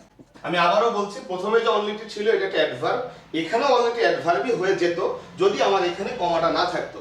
এই কমা থাকার ফলে আসলে অ্যাডভার্বের ঠিক আগে আমরা এভাবে কমা দিতে পারি না। সো সেই জন্য আমরা বলতেছি যে এখানে কমা থাকার ফলে আমরা বুঝতে পারলাম যে কনজাংশনের পূর্বে কমা বসে, তাই অনলি শব্দটি এখানে কনজাংশন হিসেবে বসেছে। দেন চলে আসি 3 নম্বর question, you have no right to do it, তোমার কোনো অধিকার নাই এটা করার। সো এখন এই বাক্যটা জানতে চাওয়া হলো রাইট শব্দটা কি হবে। লক্ষ্য করি এই যে নো শব্দটি, নো শব্দটি হলো একটি অ্যাডজেক্টিভ, নো শব্দটি হলো একটি অ্যাডজেক্টিভ, আর হচ্ছে নট শব্দটি হলো একটা অ্যাডভার্ব। তাহলে নো শব্দটি অ্যাডজেক্টিভ, নট শব্দটি অ্যাডভার্ব। তাহলে যেহেতু নো শব্দটি অ্যাডজেক্টিভ, তাহলে অ্যাডজেক্টিভ বসে কোথায়, নাউনের আগে। তাহলে রাইট শব্দটা কি, রাইট শব্দটা হলো একটা নাউন। তাহলে you have no right to do it, এখানে নো শব্দটা যেহেতু adjective, no always adjective, not হলো অ্যাডভার্ব, তাহলে নো অ্যাডজেক্টিভ, অ্যাডজেক্টিভ বসে কোথায়, নাউনের আগে। তাহলে রাইট শব্দটা কি হবে, নাউন হবে। দেন চলে আসি, নাউন যদি হয় তাহলে উত্তর হলো এটা। দেন 4 নম্বর দেখি, in which sentence above is used as a preposition, নিচের কোন সেন্টেন্সে অ্যাবাভ শব্দটি প্রিপজিশন হিসেবে বসেছে। আমরা জানি যে অ্যাবাভ শব্দটি নরমালি একটা প্রিপজিশন, কিন্তু মনে রাখতে হবে প্রিপজিশনকে আমরা প্রিপজিশন বলে ঘোষণা দিব যখন সে একটি নাউন অথবা নাউন ফ্রেজের আগে থাকবে। সো আমরা এখন দেখতে চাই যে অ্যাবাভটা আসলে প্রিপজিশন হবে যদি আমি অ্যাবাভকে পাই কোনো একটি নাউন অথবা নাউন ফ্রেজের আগে। The heavens are above, the heavens are above, অর্থাৎ স্বর্গগুলো আছে কোথায়, উপরে। স্বর্গগুলো কোথায় আছে, উপরে আছে। সো বুঝতেই পারছো যে এখানে অ্যাবাভ শব্দটি আসলে প্রিপজিশন হওয়ার কোনো সম্ভাবনা নেই। তার কারণ প্রিপজিশন যদি হতো তাহলে অ্যাবাভ শব্দটির ঠিক পরে এখানে একটি নাউন অথবা নাউন ফ্রেজ থাকতো। তাহলে এখানে অ্যাবাভ শব্দটি কি, এখানে অ্যাবাভ শব্দটি দুই ভাবে চিন্তা করা যায়। একটি হলো আর শব্দটি দিয়ে, যেহেতু আর হলো একটি লিঙ্কিং ভার্ব, তাহলে সেদিক দিয়ে চিন্তা করলে লিঙ্কিং ভার্বের পরের জায়গাটায় কি হতে পারে, লিঙ্কিং ভার্বের পরের জায়গাটায় হতে পারে adjective. So heavens are above, so এখানে অ্যাবাভ শব্দটি একটি অ্যাডজেক্টিভ হিসেবে গণ্য হতে পারে। আবার যদি আমি এভাবে চিন্তা করি, হেভেন্স আর অ্যাবাভ অর্থটি হলো স্বর্গ আছে উপরে, স্বর্গ থাকে উপরে। সো স্বর্গ কোথায় থাকে, উপরে থাকে। তাহলে সেই ক্ষেত্রে আমি বলতে পারি যে এইখানে অ্যাবাভ শব্দটি কোথায় উত্তর হচ্ছে, তাহলে অ্যাবাভ শব্দটি হলো একটি অ্যাডভার্ব। এখন প্রশ্ন হলো আমি এখানে অ্যাবাভকে কি বলবো। কোন কোন বই অ্যাবাভ শব্দটিকে এখানে অ্যাডজেক্টিভ বলে ঘোষণা করেছে, তার কারণ তারা সরাসরি বলে দিয়েছে আর হলো একটা লিঙ্কিং ভার্ব, আর তাই এর পরের ওয়ার্ডটি অ্যাডজেক্টিভ হবে। নিশ্চিতভাবেই অ্যাবাভ হলো একটা অ্যাডজেক্টিভ, কিন্তু আমি বলবো এখানে অ্যাবাভ শব্দটি হলো একটি অ্যাডভার্ব। যদি এই কোশ্চেনটি কখনো পরীক্ষায় আসে আমরা উত্তর করব অ্যাবাভ একটি অ্যাডভার্ব। তার কারণ এখানে আর শব্দটি যদিও ব্যবহার হয়েছে, কিন্তু আসলে এই বাক্যটির অর্থ হলো স্বর্গগুলো আছে উপরে, অর্থাৎ থাকা বা অবস্থান করা, সিচুয়েটেড, এরকম একটা অর্থ হিসেবে আমরা আর শব্দটিকে এখানে পাচ্ছি। এবং লিঙ্কিং ভার্বের সূত্র অনুযায়ী হেভেন্স এবং অ্যাবাভ দুটো যদি একই জিনিসকে নির্দেশ করে, আমরা জানি লিঙ্কিং ভার্বগুলো এইভাবে লিঙ্ক করে দেয়, অর্থাৎ হেভেন্স এবং অ্যাবাভকে লিঙ্ক করে দেয়। এখন স্বর্গ আর উপর, দেখো দুটো জিনিস কিন্তু একই ব্যক্তি না, একই জিনিস না, একই বস্তু না। অর্থাৎ উপরে যেটা আছে সবই কি স্বর্গ? ভাই বিষয়টা কিন্তু এরকমের না। সেজন্য আমরা বলতে চাই এখানে যদিও ভার্বটা আর দেখা যাচ্ছে, যদিও সেটা একটা লিঙ্কিং ভার্ব, কিন্তু সে আসলে আরটা আর বা হওয়া অর্থে বসে নাই, বরং সে বসছে অবস্থিত হওয়া অর্থে, থাকা অর্থে। তো সেজন্য আমরা বলবো এখানে অ্যাবাভ শব্দটি হলো একটি অ্যাডভার্ব। 2 নম্বর দেখি, the moral law is above the civil law. yes, এবার লক্ষ্য করি above শব্দের পরে কি আসলো, the civil law। তাহলে আর্টিকেল, তারপরে হলো অ্যাডজেক্টিভ, তারপরে কি নাউন। তার মানে বুঝতেই পারছি above এর পরে এই যে দি থেকে ল পর্যন্ত এইটুকু হলো একটি নাউন ফ্রেজ। তাহলে দি থেকে ল পর্যন্ত একটি নাউন ফ্রেজ, তার কারণ আর্টিকেলের পরে অ্যাডজেক্টিভ, তারপরে কি নাউন, এই যে সিরিয়াল, সুতরাং আমরা বুঝে ফেললাম এটা একটা নাউন ফ্রেজ। তাহলে অ্যাবাভের পরে নাউন ফ্রেজ, আমরা বলতে পারি এইখানটায় অ্যাবাভ হলো একটা প্রিপজিশন। সো অ্যাবাভকে প্রিপজিশন পেয়ে গেলাম, উত্তর বি নাম্বার হতে পারে। বাকি অপশনগুলো দেখি, অ্যানালাইজ দ্য অ্যাবাভ সেন্টেন্স। এখন বলতে পারো ভাই অ্যাবাভ শব্দের পরে এখানে নাউন দেখা যায়, তাহলে আমি কি এখানে অ্যাবাভকে প্রিপজিশন বলবো? আমি বলবো যে না, তুমি এখানে অ্যাবাভকে প্রিপজিশন বলতে পারো না। তখন তুমি আমাকে প্রশ্ন করবে যে ভাই, আপনি তো একটু আগে বলেছেন যে প্রিপজিশন তখনই প্রিপজিশন যখন এরপরে নাউন অথবা নাউন ফ্রেজ থাকে, তাহলে এখানে অ্যাবাভের পরে আমি নাউন পেলাম, তাহলে কেন অ্যাবাভকে আমি একটা প্রিপজিশন বললাম না? তার কারণ এইখানে একটা দি আছে। আর্টিকেল যে জিনিসটা, এই আর্টিকেল জিনিসটার পরে কখনোই প্রিপজিশন বসে না। আর্টিকেলের পরে কখনোই প্রিপজিশন বসে না। তাহলে আমরা বলতে পারি এই দি থাকার ফলে অ্যাবাভ কিন্তু প্রিপজিশন হওয়ার ক্ষমতা হারিয়ে ফেললো। তাহলে কি হতে পারে? আমরা জানি আর্টিকেল, তারপরে অ্যাডজেক্টিভ, তারপরে নাউন। তাহলে অ্যাবাভ শব্দটি এখানে অ্যাডজেক্টিভ হবে আর সেন্টেন্স শব্দটি এখানে নাউন হবে। যদিও নাউনের আগে বসলো অ্যাবাভ, এরপরেও আমরা কিন্তু অ্যাবাভ শব্দটিকে প্রিপজিশন বললাম না, তার কারণ আগে একটা আর্টিকেল দি দেওয়া ছিল। দেন 4 নম্বর অপশন দেখি, our blessings come from above. এইবার লক্ষ্য করি দুইখানা প্রিপজিশন পর পর বসে পড়েছে, একটা হলো ফ্রম এবং আরেকটি হলো অ্যাবাভ। দুইটা প্রিপজিশন যদি পর পর বসে পড়ে, তাহলে আগেরটাকে আমরা প্রিপজিশন বলে ঘোষণা করব। সুতরাং ফ্রম শব্দটি এখানে প্রিপজিশন, অ্যাবাভ যে শব্দটি আছে এটি এখন নাউন হয়ে গেছে। তার কারণ প্রিপজিশন কোথায় বসে? নাউনের আগে বসে। অর্থাৎ দুটি প্রিপজিশন পর পর বসলে শেষেরটা হয় হচ্ছে নাউন আর আগেরটা হয়ে যায় হলো প্রিপজিশন। সো সেই ক্ষেত্রে এখানে ফ্রমটা হলো প্রিপজিশন আর অ্যাবাভটা হলো আমাদের নাউন। সো আমরা চলে আসি তার পরের কোশ্চেনটা লক্ষ্য করি, after ages will sing his glory. এখন বলতে পারো ভাই আফটার শব্দটা কোন পার্টস অফ স্পিচ? আবারও তোমাকে আমি বলেছি যে আফটার শব্দটি নরমালি একটা প্রিপজিশন অথবা সে কনজাংশন হতে পারে। যখন আমরা বলি ডাক্তার আসিবার পরে রোগীটি মারা গেল, এই বাক্যে যে আফটার সেটা হলো একটা কনজাংশন। কিন্তু আমাদের এই বাক্যটায় আফটার কি? আমাদের কনফিউশনের জায়গা হলো মাত্র দুইটা, আফটার কি এখানে প্রিপজিশন নাকি আফটার এখানে একটা অ্যাডজেক্টিভ হয়ে যাচ্ছে। কারণ লক্ষ্য করি আফটারের পরের এই যে অংশটা দেখি, ages will sing his glory, এটা একটি মাত্র ক্লজ। এজেস হলো সাবজেক্ট, উইল সিং হলো এখানকার ফাইনাইট ভার্ব এবং তারপরে যা আছে তো আছে। তাহলে এটা কিন্তু কনজাংশন হতে পারছে না, যেমনটা হয় ডাক্তার আসিবার পরে রোগীটি মারা গেল। তাহলে আফটার যদি এখানে কনজাংশন না হয় তাহলে কি হতে পারে? যেহেতু এজ শব্দটি হলো নাউন, তাহলে নাউনের আগে কে বসে? নাউনের আগে অ্যাডজেক্টিভ বসে। তাহলে আফটার শব্দটি অ্যাডজেক্টিভ হতে পারে। আবার আফটার শব্দটি প্রিপজিশন হতে পারে, তার কারণ আমরা জানি প্রিপজিশনগুলো তখনই প্রিপজিশন যখন এরপরে নাউন অথবা নাউন ফ্রেজ থাকে। তাহলে যেহেতু এজ শব্দটি নাউন, তাহলে এর আগে আফটার প্রিপজিশন হতে পারে। সেই জন্য আমাদের এইখানকার চিন্তাটা মাত্র দুটি জায়গায় সীমাবদ্ধ থাকছে। একটি হলো আফটার শব্দটি আসলে প্রিপজিশন, আরেকটি হলো নাকি আফটার শব্দটি হলো অ্যাডজেক্টিভ। এবার আমি লক্ষ্য করি এইখানটায় উইল সিং হলো ভার্ব। ভালো করে লক্ষ্য করতে হবে, এখানটায় উইল সিং হলো ভার্ব। তাহলে ভার্বের আগের এই যে আফটার এজেস, এই জায়গাটা হলো আমাদের সাবজেক্টের জায়গা। তাহলে উইল সিং হলো ভার্ব আর আফটার এজেস তাহলে কি? ভার্বের আগের জায়গাটা কার? সাবজেক্টের। এখন মনে রাখো যে প্রিপজিশন প্লাস কিছু একটা, এইটা কখনোই সাবজেক্ট হতে পারে না। অর্থাৎ প্রিপজিশন ওয়ালা কোনো কিছু সাবজেক্ট হয় না। ব্যতিক্রম হলো ইনফিনিটিভ, টু প্লাস ভার্বের বেস ফর্ম, এইটা সাবজেক্ট হতে পারে, কিন্তু প্রিপজিশনের সাথে থাকা কোনো কিছু সাবজেক্ট হতে পারবে না। এটা আমরা পড়বো আসলে সাবজেক্ট ভার্ব এগ্রিমেন্ট বা রাইট ফর্ম অফ ভার্বস, সেই অংশে আমরা এটা শিখবো পরবর্তীতে। এখন জেনে রাখো এইটুকু কথা যে প্রিপজিশনের সাথে কিছু এটা কিন্তু সাবজেক্ট হতে পারবে না। এখন আফটারকে যদি আমি প্রিপজিশন ঘোষণা করি, তাহলে প্রিপজিশন প্লাস এজেস মানে নাউন, প্রিপজিশনের পরে কিছু একটা, এই জিনিসটা তো আসলে সাবজেক্ট হতে পারবে না। তাহলে উইল সিং হিজ গ্লোরি, এই যে ভার্বটা, এই ভার্বের সাবজেক্টটা কি হবে? তার মানে বোঝাই যাচ্ছে আসলে এই প্রশ্নটা উত্তরটি আসলে প্রিপজিশন আফটারকে বলা যাচ্ছে না। তাহলে কি করতে হবে? আর কে আমি জানি, আর একটা হলো অ্যাডজেক্টিভ, আর সেই জন্য আমরা আফটার এজ কে আসলে আফটার শব্দটিকে অ্যাডজেক্টিভ বলে ঘোষণা দিলাম। আফটার এজেস, আফটার শব্দটি হলো একটা অ্যাডজেক্টিভ। অর্থ কি দাঁড়ায়?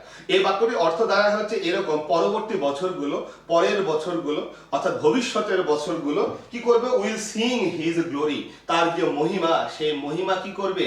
গাইতে থাকবে, মহিমা গাইবে, মহিমার গান গাইবে, এরকমের অর্থ দিল।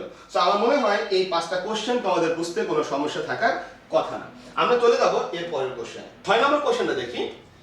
Choose the correct parts of speech of the underlined word he was all alone when I saw him। প্রশ্ন হলো এখানে all শব্দটি কি? he was all alone। ভাই এটা খুব সহজ, যেহেতু এখানে was শব্দটি একটি লিঙ্কিং ভার্ব, আসলে লিঙ্কিং ভার্ব না, লিঙ্কিং ভার্বের তালিকায় থাকে একটা ওয়ার্ড, সুতরাং আমি দেখব যে এখানে এই যে অ্যালন শব্দটি এবং হি শব্দটি একই ব্যক্তির কথা বলছে কিনা। হি ওয়াজ অ্যালোন যদি আমি বলি, হ্যাঁ হি যে ব্যক্তি, অ্যালোন কিন্তু ওই একই ব্যক্তি, অর্থাৎ একাকী নিঃসঙ্গ কিন্তু ওই একই ব্যক্তি। তাহলে আমরা বলতে পারি হি হলো আমাদের, অ্যালোন আমাদের দুইটা জিনিস যারা হচ্ছে একই ব্যক্তির কথা বলছে। হি হলো আমাদের সাবজেক্ট পজিশনে থাকা জিনিস, আর অ্যালোন হলো আমাদের কমপ্লিমেন্টের জায়গায় থাকা জিনিস। সো আমরা জানি লিঙ্কিং ভার্বের কাজই হলো সাবজেক্ট এবং তার কমপ্লিমেন্টে থাকা দুটি ওয়ার্ডের মধ্যে সম্পর্ক করে দেয় এবং বলে দেয় যে আসলে তারা কিন্তু একই ব্যক্তির কথা বলছে। হি যে ব্যক্তি, আসলে অ্যালোন হলো ওই একই ব্যক্তি। সুতরাং আমরা নিশ্চিত হলাম যে ওয়াজ এখানটায় লিঙ্কিং ভার্ব। এবার তাহলে আমরা লিঙ্কিং ভার্বের রুল প্রয়োগ করে বের করে ফেলতে পারি। লিঙ্কিং ভার্বের পরে যদি দুইটি ওয়ার্ড থাকে তাহলে আমরা জানি কি হয়, শেষেরটা হয় হচ্ছে অ্যাডজেক্টিভ আর তার আগেরটা হয় হচ্ছে অ্যাডভার্ব। তাহলে অল শব্দটি হলো অ্যাডভার্ব, অ্যালোন শব্দটি হলো অ্যাডজেক্টিভ। তাহলে আমরা উত্তর পেয়ে গেছি, এখানটায় অ্যাডভার্ব হবে। হি ওয়াজ অল অ্যালোন, সে ছিল সম্পূর্ণ নিঃসঙ্গ। when I saw him, যখন আমি তাকে দেখলাম। তাহলে সে ছিল নিঃসঙ্গ। কতটুকু নিঃসঙ্গ? সম্পূর্ণ নিঃসঙ্গ। এভাবে চিন্তা করলেও কিন্তু আমরা বুঝতে পারি যে অল শব্দটি আসলে অ্যালোনকেই মডিফাই করেছে। যেহেতু অ্যালোন একটি অ্যাডজেক্টিভ, তাই সেই কারণে অ্যালোনকে মডিফাই করলে, অ্যাডজেক্টিভকে মডিফাই করলে যা হয় সেটা হয় একটা অ্যাডভার্ব। সো অল এখানে একটি অ্যাডভার্ব হিসেবে বসলো। 7 নম্বর দেখি, I saw him once before। আমি তাকে আগে একবার দেখেছিলাম। প্রশ্ন হলো এখানে বিফোর শব্দটি কি হবে? লক্ষ্য করি, নরমালি যদি বিফোরের কথা বলি, নরমালি বিফোর শব্দটি কিন্তু একটি প্রিপজিশন। বিফোর শব্দটি হলো একটি প্রিপজিশন। তাহলে আমরা জানি যে প্রিপজিশন তখনই প্রিপজিশন যখন সে কোনো নাউন অথবা নাউন ফ্রেজের আগে বসে। এখানে বিফোর শব্দটি কোনো একটি নাউনের আগে বসেনি, তার মানে সে আসলে প্রিপজিশন হওয়ার যোগ্যতা হারিয়ে ফেললো। এরপরে আমরা জানি যে প্রিপজিশন দিয়ে যখন বাক্য শেষ হয়ে যায়, প্রিপজিশনের পরে যখন নাউন ফ্রেজে থাকে না, তখন আমরা ঘোষণা করি যে আসলে সে একটা অ্যাডভার্ব হয়ে গেছে। সুতরাং আমরা বলবো এখানে বিফোর শব্দটি হলো একটি অ্যাডভার্ব। বিফোর শব্দটি কি? বিফোর শব্দটি হলো একটি অ্যাডভার্ব। সো আমাদের উত্তরটি হবে বিফোর শব্দটি একটি অ্যাডভার্ব। আমরা যদি এর পরের কোশ্চেনটা আসি, পরের কোশ্চেনটা দেখি। I think yours is a better plan। লক্ষ্য করি এবার, এখানে এ হলো একটা আর্টিকেল, এরপরে বেটার প্ল্যান, তাহলে বেটার এবং প্ল্যান, তাহলে আর্টিকেলের পরে কয়টা ওয়ার্ড দেখতে পাচ্ছি? দুইটা। আমরা জানি যে আর্টিকেলের পরে যদি দুইটা ওয়ার্ড থাকে তাহলে হয় হচ্ছে অ্যাডজেক্টিভ এবং তারপরে হয় নাউন। সুতরাং বেটার শব্দটি হলো একটি অ্যাডজেক্টিভ এবং প্ল্যান শব্দটি হলো নাউন। সো আমরা বলতেই পারি I think yours is a better plan। এ শব্দটি হলো আর্টিকেল, আর্টিকেলের পরে দুইটা ওয়ার্ড, তাহলে বেটার হবে অ্যাডজেক্টিভ, প্ল্যান হবে নাউন। আমাদের কাছে জানতে চাওয়া হয়েছে বেটার শব্দটি কোন পার্টস অফ স্পিচ। আশা করি পেয়ে গেছি, বেটার শব্দটি হলো একটা অ্যাডজেক্টিভ। বেটার শব্দটি হলো অ্যাডজেক্টিভ। মনে রাখতে হবে গুডের কম্পারেটিভ ফর্ম হচ্ছে বেটার, আবার ওয়েলের কম্পারেটিভ ফর্মও কিন্তু বেটার। তাহলে গুড শব্দটি অ্যাডজেক্টিভ, তাই গুডের কম্পারেটিভ বেটার, বেটার একটা অ্যাডজেক্টিভ। আবার যেহেতু ওয়েল একটি অ্যাডভার্ব, তাহলে ওয়েলের কম্পারেটিভ ফর্ম হচ্ছে বেটার, তখন আবার বেটার কিন্তু অ্যাডভার্ব। তাহলে সেই ক্ষেত্রে বেটার শব্দটি অ্যাডজেক্টিভ অ্যাডভার্ব দুইটাই হতে পারে। কিন্তু এখানে আমরা দেখলাম সে বসেছে কোথায়? সে বসেছে একটি নাউনের আগে, অথবা আর্টিকেলের পরে দুইটা ওয়ার্ড অ্যাডজেক্টিভ প্লাস নাউন এই স্ট্রাকচারে। সুতরাং ঘোষণা করতে পারি বেটার শব্দটি এখানে একটি অবশ্যই অ্যাডজেক্টিভ হবে। দেন কোশ্চেন নাম্বার 8 এর সিমিলার কোশ্চেনটা লক্ষ্য করি। He is a better worker than I. So এখানেও একই ঘটনা, এ হলো আর্টিকেল, এরপরে দেন হলো এখানকার একটি কনজাংশন। সো আমি যদি বলি আর্টিকেলের পরে এবং কনজাংশনের আগে, অর্থাৎ আর্টিকেল এবং কনজাংশনের মাঝে কয়টা ওয়ার্ড আছে? দুইটা। বেটার একটা, ওয়ার্কার হলো একটা। সো আমি জানি যে আর্টিকেলের পরে দুটি ওয়ার্ড থাকলে কি হয়? অ্যাডজেক্টিভ প্লাস নাউন হয়। তাহলে ওয়ার্কার শব্দটি হলো নাউন এবং বেটার শব্দটি হলো অ্যাডজেক্টিভ। সো আমরা বলবো এখানে বেটার কি জানতে চাওয়া হয়েছে? আমি বলবো বেটার হলো একটি অ্যাডজেক্টিভ। দেন 9 নম্বর কোশ্চেনে চলে আসি, fill in the blank with appropriate preposition. He is dash a child. একটু লক্ষ্য করি এখানটায় অ্যাপ্রোপ্রিয়েট প্রিপজিশন, এখানে একটা প্রিপজিশন বসাতে বলেছে, অন্য কিছু না, সঠিক প্রিপজিশন বসাও। এখানে যে জিনিসগুলো আছে এর ভিতরে আমি প্রথমে বলবো অনলির কথা। অনলি শব্দটি সবই হতে পারে, অ্যাডজেক্টিভ অ্যাডভার্ব দুইটা হিসাবেই বসে, তবে অনলি আসলে প্রিপজিশন হিসাবে বসে কিনা সেটা আমরা আপাতত জানি না। দেন অ্যালোন শব্দটি, অ্যালোন শব্দটি একটা অ্যাডজেক্টিভ, তার প্রিপজিশন হওয়ার কোনো সম্ভাবনা নেই, সুতরাং এটাকে একেবারে বাদ দিয়ে দিলাম।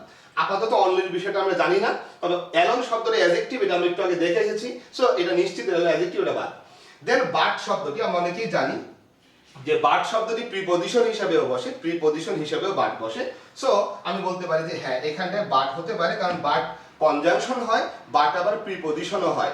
যখন বাটের অর্থ ছাড়া বোঝায়, বাটের অর্থ যখন ব্যতীত বোঝায়, বাটের অর্থ যখন এক্সেপ্ট হয়, তখন বাট হলো একটা প্রিপজিশন। সো সেই ক্ষেত্রে এটা প্রিপজিশন হতে পারে, আর সেই জন্য আমি এটাকে এখানে রাখলাম যে যেহেতু আমাকে বলেছে প্রিপজিশন বসাও, তাই আমরা এটাকে বসাতে পারি। দেন নাথিং বাট যখন বলা হয়, তখন আমরা জানি যে নাথিং বাটের মধ্যে যে বাটটা, এই বাটটাও কিন্তু একটা প্রিপজিশন হয়। কিন্তু সমস্যা হলো আমাকে বলেছে প্রিপজিশন বসাও, অ্যাপ্রোপ্রিয়েট প্রিপজিশন, সেখানে তো কোনো প্রোনাউন বসাতে বলেনি। সো নাথিং বাট তো কোনো প্রিপজিশনাল ফ্রেজ না, সুতরাং আমরা 4 নম্বর অপশনটি ইউজ করতে পারবো না। আমাকে বলেছে সঠিক প্রিপজিশন বসাও, সো আমরা প্রিপজিশন বসাবো। নাথিং বাট যদি প্রিপজিশনাল ফ্রেজ হতো তাহলে আমরা নাথিং বাটটাকে বসাতে পারতাম, কিন্তু বসাতে পারছি না, তার কারণ নাথিং বাট কোনো প্রিপজিশনাল ফ্রেজ না, বরং নাথিং শব্দটি হলো একটা ইনডেফিনিট প্রোনাউন এবং বাট হলো একটা প্রিপজিশন, সো আমরা এটা ব্যবহার করতে পারলাম না। এখন আমাদের সম্ভাব্য সঠিক উত্তরে দুইটা, হয় বাটের এটা হবে, না হয় অনলি হবে। সো এখন আমাকে ডিসাইড করতে হবে আমি অনলি দিব নাকি বাট দিব। তার কারণ অনলি শব্দটা প্রিপজিশন হয় কি হয় না সেটা আমি জানি না একটা জায়গা, কিন্তু বাট শব্দটি প্রিপজিশন হিসেবে বসে এটা আমরা জানি, অলরেডি জানি। কারণ তুমি যখন প্রোনাউন পড়ছো আমার সাথে, তখনই তোমাকে আমি বলেছি যে বাটের অর্থ যখন কিন্তু, তখন বাট হলো একটি কনজাংশন, আর বাটের অর্থ যখন ছাড়া বা ব্যতীত, তখন বাট হলো একটা প্রিপজিশন। তাহলে আমি যেটা বলবো সেটা হচ্ছে, যেহেতু অনলি শব্দটি নিয়ে আমাদের কনফিউশন রয়ে গেছে, আমি বলে দিই যে অনলি শব্দটি আসলে প্রিপজিশন হিসেবে বসে না, অনলি শব্দটা প্রিপজিশন হিসেবে বসে না, শুধুমাত্র তাহলে পাওয়া গেল বাট শব্দটি প্রিপজিশন হিসেবে বসতে পারে। যেহেতু আমাদের কোশ্চেনে চাওয়া হয়েছে যে সঠিক একটা প্রিপজিশন বসাও, আর এই অপশন 4টার ভিতরে একমাত্র বাটই প্রিপজিশন হওয়ার সম্ভাবনা আছে, সেই কারণে আমরা উত্তর বাটকে করে দিলাম। আশা করি বুঝতেই পারছি। এখানে he is but a child এর অর্থ হলো সে শিশু ছাড়া কিছুই না, সে শিশু ছাড়া কিছুই না। অর্থ করলে কিন্তু আমাদের এখানে নাথিং শব্দটি এসে যাচ্ছে, কিন্তু যেহেতু বলেছে যে প্রিপজিশন বসাও, অনলি প্রিপজিশন বসাও, সেই ক্ষেত্রে আমরা নাথিং শব্দটি এখানে আমরা ব্যবহার করতে পারি না। সো সঠিক উত্তর আমরা দিব হচ্ছে সি নাম্বারটিকে। দেন চলে আসি 10 নম্বরে, either of the two girls will be awarded. প্রশ্ন হলো আইদার শব্দটি কি। আমরা জানি যে আইদার, নাইদার অলরেডি শিখে ফেলেছি প্রোনাউনের ক্লাসে, সো এরা হচ্ছে distributive pronoun. Either, neither, each, every এগুলো হলো ডিস্ট্রিবিউটিভ প্রোনাউন, আবার এগুলো ডিস্ট্রিবিউটিভ অ্যাডজেক্টিভও হয়। সো যেহেতু এখানটা আমরা লক্ষ্য করি অফ হলো প্রিপজিশন, তাহলে এরা ডিস্ট্রিবিউটিভ অ্যাডজেক্টিভ হতে পারে না, তাহলে কি হতে পারে? Distributive pronoun. সো এরা হলো প্রোনাউন। আমাদের সঠিক উত্তর হলো 4 নম্বরটা, এরা হলো প্রোনাউন। আমার মনে হয় এখানে যে 5টি কোশ্চেন ছিল, তোমরা সবাই এই 5টি কোশ্চেন বুঝতে পেরেছো। প্রথম কোশ্চেনটি ছিল আসলে এই রকমের যে he was all alone, all শব্দটা কি আমরা বের করেছি। তারপরে বাক্যটি ছিল I saw him once before, before normally একটা প্রিপজিশন, কিন্তু প্রিপজিশনকে প্রিপজিশন বলে ঘোষণা করতে হলে আমাদের অবশ্যই তারপরে নাউন বা নাউন ফ্রেজ থাকতে হবে। এখানে নাউন বা নাউন ফ্রেজ ছিল না, সেই কারণে বিফোরকে আমরা প্রিপজিশনে বলি নাই।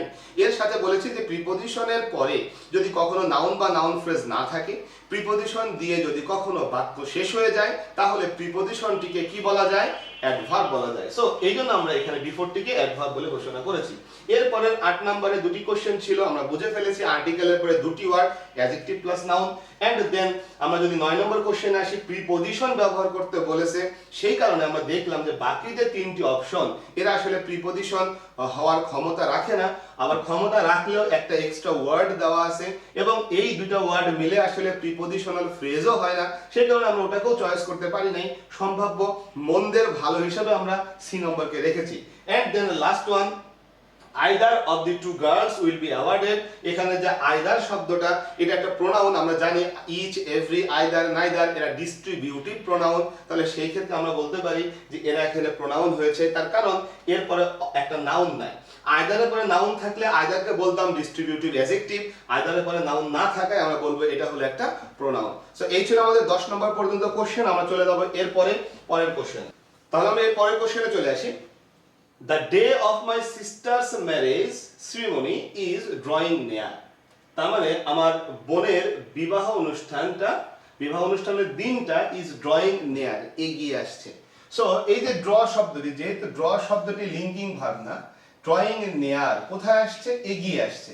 সো আমি দুইভাবে চিন্তা করলাম, যেহেতু সে লিঙ্কিং ভার্ব না, তাহলে সে হচ্ছে অ্যাডভার্ব হবে, অ্যাডজেক্টিভ হবে না। এরপরে যেহেতু আমরা দেখলাম যে কিভাবে আসছে বা কোথায় আসছে, এগিয়ে আসছে, কেমন করে আসছে, এগিয়ে আসছে। সো ড্র শব্দটির সাথে নিকটে এগিয়ে আসছে।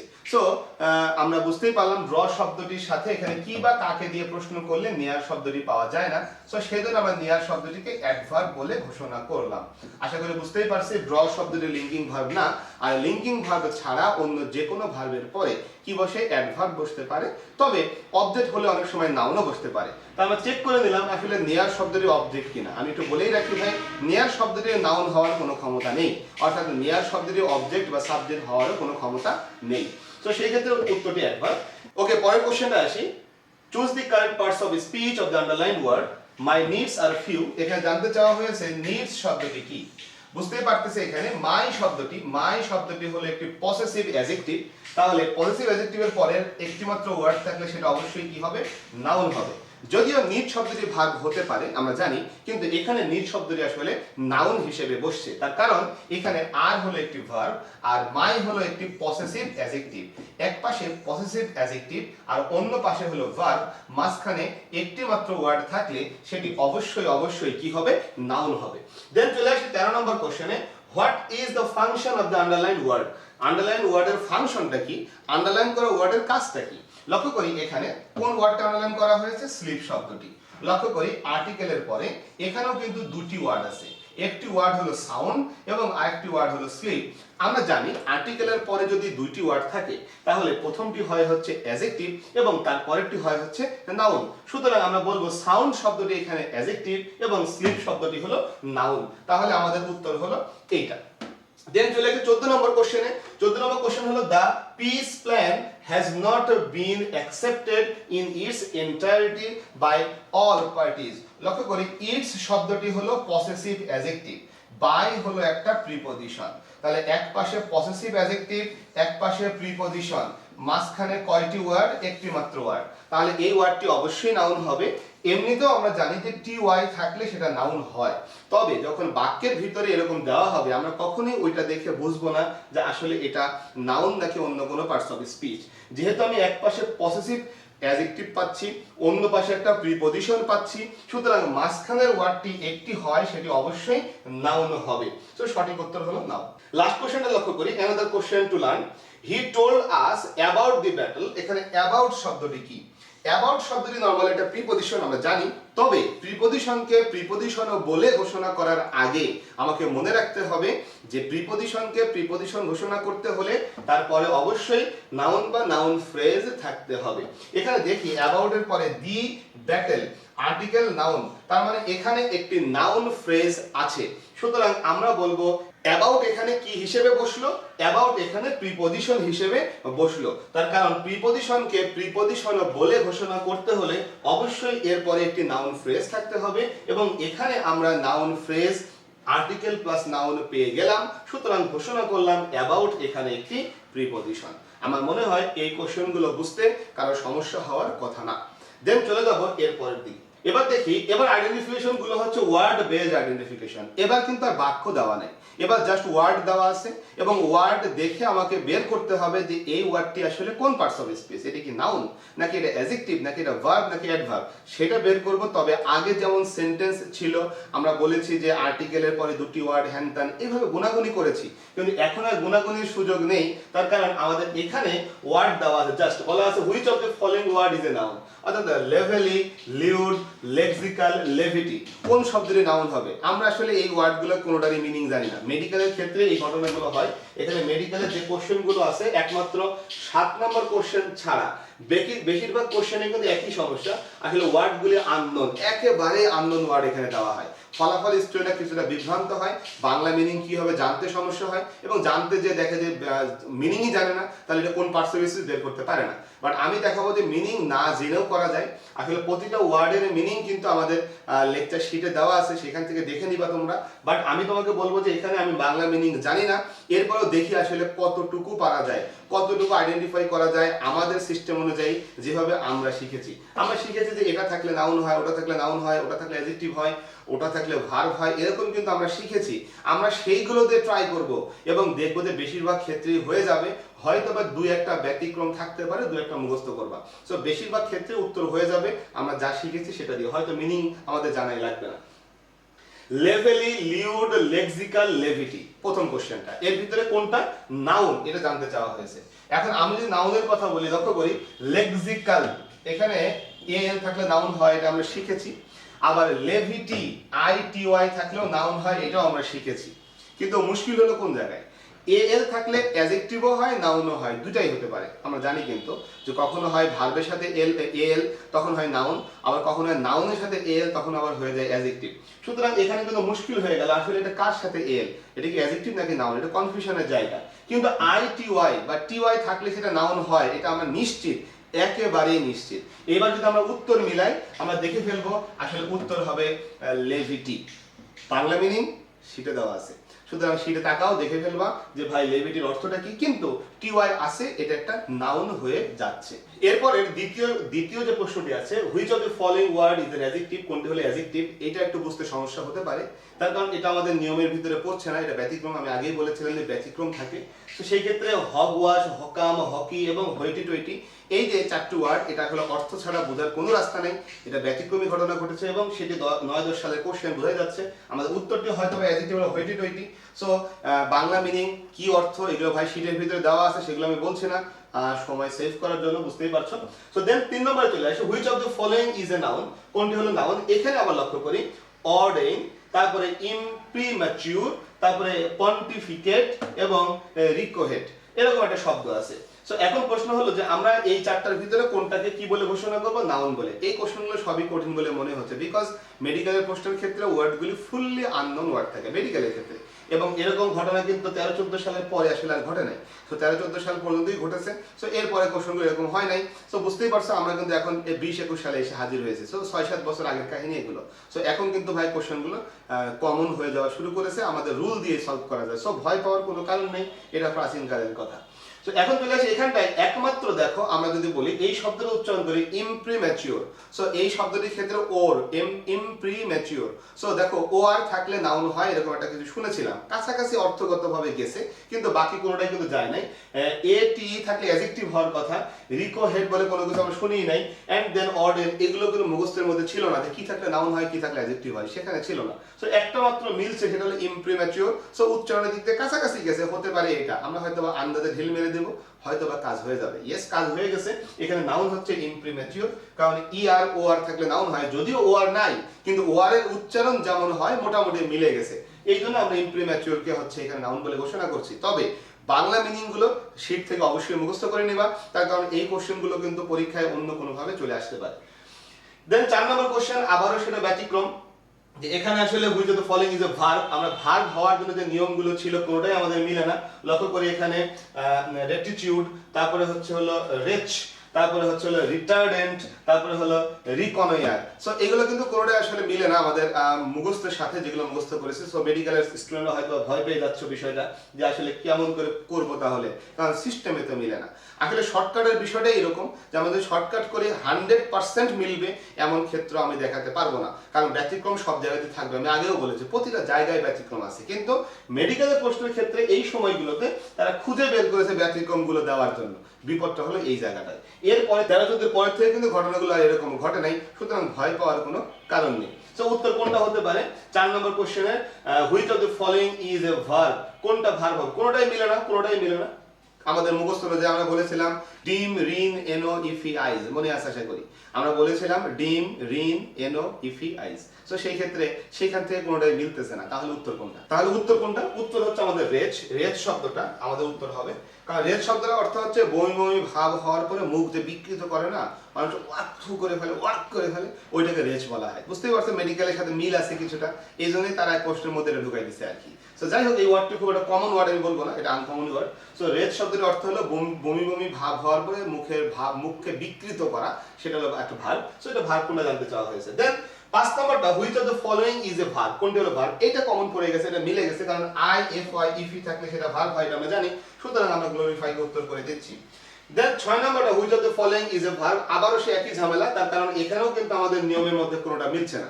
তবে আমরা যদি বলতে পারি ল্যাকলাস্টার ইয়ার আছে, ডিলার ইয়ার আছে, এগুলো হয়তোবা নাউন, হয়তোবা নাউন ভার্ব না। তো সেই ক্ষেত্রে আমরা হয়তোবা একটু সংক্ষিপ্ত জায়গায় চলে আসতে পারি, মিসলিডিং, যেহেতু আইএনজি ফর্ম হলে হয়তোবা জিরান হয়ে নাউন হয় না, এইভাবে গোলেমালে একটা জোড়া তালি দিয়ে বলতে পারি যে উত্তর হচ্ছে জাব। হ্যাঁ, এটা সত্য, উত্তর হচ্ছে জাব। এখানে ভার্ব হচ্ছে জাব। জাব মানে আঘাত করার উদ্দেশ্যে কারোর দিকে কোনো কিছু ছুটে যাওয়া, সেটা একটা ভার্ব হিসাবে বসে। সো আমরা বুঝতেই পারলাম এটাও কিন্তু একটা রেয়ারলি ইউজড ওয়ার্ড। সো আমরা বুঝতে পেরেছি যে এইখানে কোনটি ভার্ব, এটা জাব ভার্ব হবে, হয়তোবা আন্দাজ করে মারতে পারি কিন্তু এক্স্যাক্টলি পারি না। সো ওয়ার্ডগুলোর মিনিং শীটের ভিতরে দেওয়া আছে, কষ্ট করে পড়ে নেবা। দেন 7 নম্বরে চলে আসে, হোমলি শব্দটি কোন পার্টস রয়েছে? ইয়েস, এটা কমন করেছে, কারণ তুমি জানো নাউনের সাথে যদি এল ওয়াই যুক্ত হয় তাহলে সেটাকে আমরা কি বলি? অ্যাডজেক্টিভ বলি। সো যেহেতু হোম শব্দটি নাউন এবং এর সাথে এল ওয়াই যুক্ত হলো হোমলি, তাহলে হোমলি অবশ্যই একটি কি হবে? অ্যাডজেক্টিভ হবে। ইয়েস, এই কোশ্চেনটা একেবারে সহজ ছিল মেডিকেলের পরীক্ষার ক্ষেত্রে, খুবই সহজ কোশ্চেন ছিল। এরকম কিছু কিছু সহজ কোশ্চেন আসে পরীক্ষায়, কিছু কঠিন কোশ্চেন আসে, কিছু মধ্যম কঠিন আসে, এইভাবেই কিন্তু একটি স্ট্যান্ডার্ড প্রশ্ন তৈরি হয়। সুতরাং ভয় পাওয়ার কোনো কারণ নেই, কোনো টপিক থেকে কঠিন আসলে কোনো টপিক থেকে সহজ আসবে, আর কঠিন সহজ মানে হচ্ছে যেটা আমরা পারি আর যেটা আমরা পারি না। তো আমরা এর পরের কোশ্চেনের দিকে চলে যাই। পরের দিকে গেলে দেখা যাবে যে এবার কোশ্চেন 1, এটা ভার্সিটি কোশ্চেন, এইবার রুলে কিন্তু পড়বে ভাই। আমরা যে রুলগুলো পড়েছি ভার্সিটি কোশ্চেন প্রায় 90% এর উপরে বা 95% এর উপরে কোশ্চেন রুল দিয়ে সলভ করা যাবে, বাকিগুলো তো ব্যতিক্রম। তো প্রথমটা দেখি, রিপ্রোডাকশন শব্দটি কোন পার্টস অফ স্পিচ জানতে চাওয়া হয়েছে। বুঝতেই পারছি, শন, টিআইওএন, এসআইওএন। আমরা কি পড়েছি? আমরা পড়েছি নাউন চিনতে দরকার, অল, ইজম, অর, আর, সিটাইমেন্ট, ess, tion, ture, ship, ness, tion, ence, ance, dom, hood, আইস, লেড, অক, চিউ। আমরা এরকম একটা শর্টকাট পড়েছি। যদি কেউ ক্লাসটি না করে থাকো, লেকচার 1 যে ভিডিও দেওয়া আছে আমার অ্যাপের ভিতরে, লার্নিং এক্সপ্রেস অ্যাপের ভিতরে, সেখান থেকে ভিডিওটা দেখে নাও, তাহলে বুঝতে পারবা যে এটা থাকলে নাউন হয়, টিআইওএন থাকলে নাউন হয়। সুতরাং আমরা এটাকে নাউন বলে ঘোষণা করে দিচ্ছি। সো দ্বিতীয় question, what kind of parts of speech is extraordinary? R Y. আমরা জানি ic, ry, ate, ful, ive, end, ate, al, ish, ash, shy, able, stic, ian, less, able থাকলে কি হয়? অ্যাডজেক্টিভ হয়। সুতরাং এক্সট্রাঅর্ডিনারি শেষে আর ওয়াই আছে, এটা অবশ্যই একটি অ্যাডজেক্টিভ হবে। দেন চলে আসি দ্য ওয়ার্ড ডেসপারেশন, আবার শন পেলাম, তাহলে কি হবে এটা? সেটা অবশ্যই নাউন হবে। 4 নম্বর কোশ্চেন দেখি, ফাইন্ড আউট দি নাউন, নিচের কোনটি নাউন? আন্ডারটেকার, আন্ডারহ্যান্ড, আন্ডারস্ট্যান্ড, আন্ডারডেভেলপড কোনটি নাউন? সো আমি যদি প্রথম থেকে চিন্তা করি, আন্ডারটেকার ইয়ার আছে, সুতরাং আমরা জানি ইয়ার থাকলে নাউন হয়, নাউন চিনতে দরকার, অল, ইজম, অর, আর, ও আর ইয়ার থাকলে কি হয়? নাউন হয়। সো আমরা এখানে ইয়ার পেলাম, আন্ডারটেকার, এটা একটা নাউন বলে ঘোষণা করলাম। এখন আমি তোমাকে জানিয়ে রাখি আন্ডারটেকার মানে কি। আন্ডারটেকার মানে যারা হচ্ছে লাশ কবরে নামায়, অর্থাৎ মৃত মানুষকে যখন কবরে শোয়ানো হয়, যারা কবরের ভিতরে নামায়, এটাকে বলা হয় হচ্ছে আন্ডারটেকার। আর যারা লাশ বহন করে নিয়ে যায় ওদেরকে বলা হয় হচ্ছে পল বিয়ারার। এটা কিন্তু ওয়ান ওয়ার্ড সাবস্টিটিউশনে মাঝে মাঝে আসে আর কি, যে ডেড বডি যারা ক্যারি করে এরা হলো হচ্ছে পল বিয়ারার, আর যারা ডেড বডিকে মাটিতে নামায়, ডেড বডিকে হচ্ছে মাটিতে শোয়ায়, তাদেরকে বলা হয় হচ্ছে আন্ডারটেকার। সো আমরা চলে আসি এরপরে অ্যাকোমোডেশন শব্দটি কোন পার্টস অফ স্পিচ? আবারও দেখো টিআইওএন, শন, সুতরাং এটা অবশ্যই একটি নাউন হবে। দেন 6 নম্বর দেখো, ম্যানলি শব্দটা কি? খুব সহজ, ম্যান হলো নাউন, নাউনের সাথে এল ওয়াই, তাহলে সেটা অবশ্যই কি হবে? অ্যাডজেক্টিভ হবে। সুতরাং নাউনের সাথে এল ওয়াই যুক্ত হলে অ্যাডজেক্টিভ হয়, এটা আমরা জানি। And 7 number question, find out the noun, কোনটি নাউন? দেখো, হেট শব্দের অর্থ ঘৃণা করা, ব্রেভ শব্দের অর্থ হচ্ছে সাহস, তারপরে শর্ট হচ্ছে খাটো, ভ্যারাইটি হচ্ছে কি বিভিন্নতা। সো আমি যদি এগুলোতে চিন্তা করি, একমাত্র লাস্টে টি ওয়াই আছে যেটা, সেটা হলো ভ্যারাইটি। আমরা জানি টি ওয়াই থাকলে কি হয়, সি ওয়াই টি ওয়াই থাকলে সেটা নাউন হয়। সুতরাং সঠিক উত্তর হলো এইটা। কোনটি? নাউন খুঁজতে বলা হয়েছে। আমরা যদি এরপরে চলে আসি question number 8, which of the following is a verb? কোনটি ভার্ব? লক্ষ্য করি ইকোনোমাইজ, আইজ, এটা ভার্ব হতে পারে, কারণ আমরা শিখেছিলাম ডিম, রিন, এনো, ইফি, আইজ, আইএসই, আইজেডই। সো আমরা এটাকে ভার্ব বলে ঘোষণা করতেই পারি। ইয়েস, এটা হলো একটা verb. Which one is an adjective? কোনটি হলো অ্যাডজেক্টিভ? লক্ষ্য করি ইমিগ্রেশন, টিআইওএন, এটা তো নাউন। ওইউএস, ইয়েস আমরা জানি এটা নাউন হতে পারে, সরি ওইউএস এটা কি হতে পারে? এটা একটা অ্যাডজেক্টিভ হতে পারে। অ্যাব্রোড শব্দটি একটা প্রিপজিশন হয়, অ্যাডভার্ব হয়। সেনসেশন, শন আছে, তাহলে এটা নাউন হবে। সো আমরা বুঝতেই পারছি আমাদের উত্তর হওয়ার সম্ভাবনা একমাত্র বি নাম্বার। কারণ আমি আবারও বলি, ইক, রি, এড, ফুল, ইভ, এন, এট, অল, ইশ, আস, আস, এটা অ্যাডজেক্টিভে থাকে। সো এটাকে আমরা অ্যাডজেক্টিভ বলে ঘোষণা করলাম।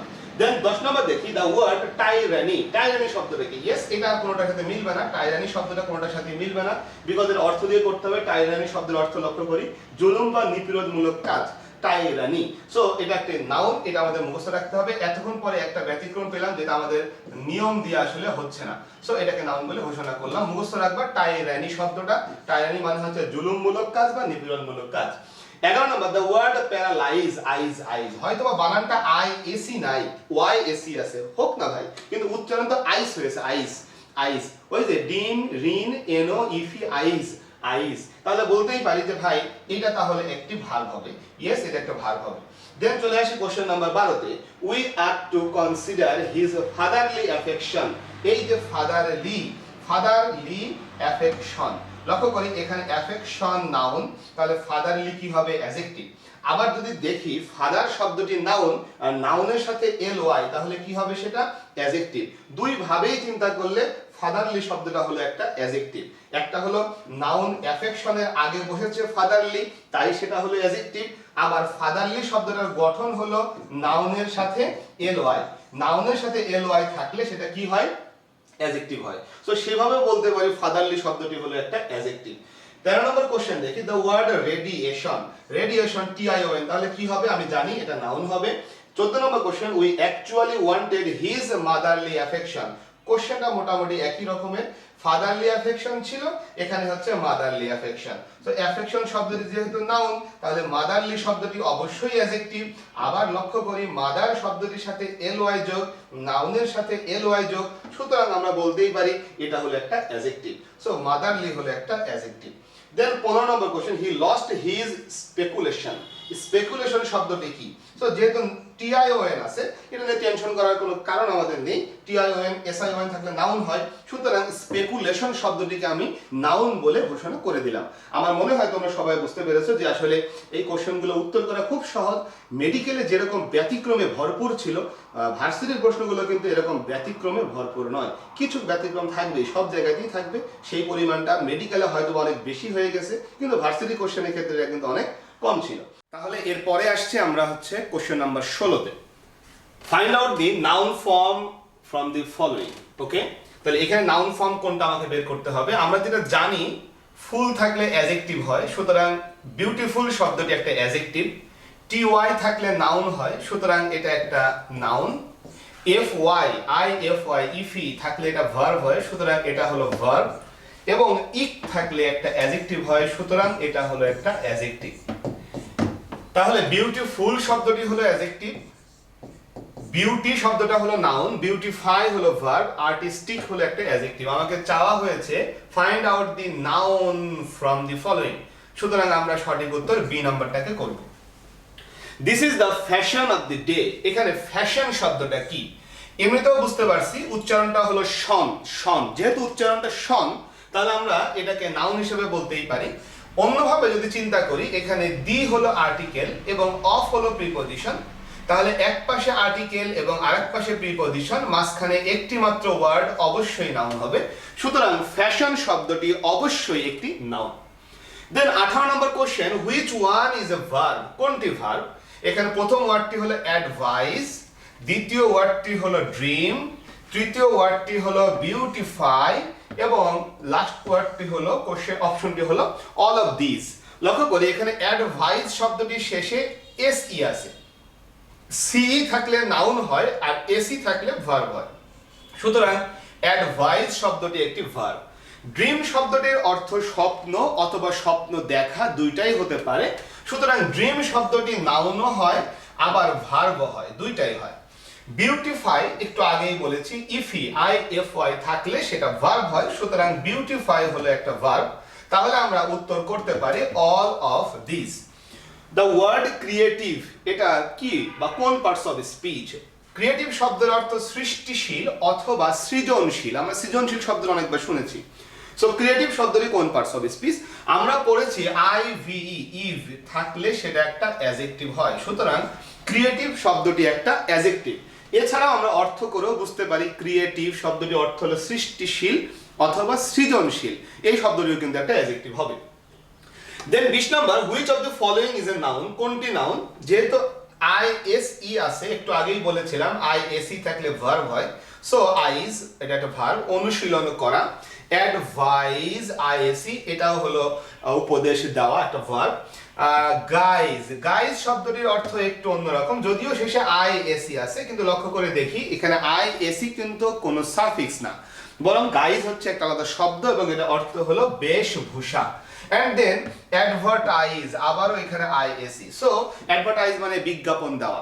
তাহলে আমি বুঝতে পারলাম যে এখানে প্র্যাকটিস শব্দের অর্থ হলো অনুশীলন করা, অ্যাডভাইজ অর্থ হলো উপদেশ দেওয়া এবং অ্যাডভার্টাইজ এটার অর্থ হলো কি বিজ্ঞাপন দেওয়া। তাহলে আমাদের প্রশ্নে চাওয়া হয়েছে which of the following is noun?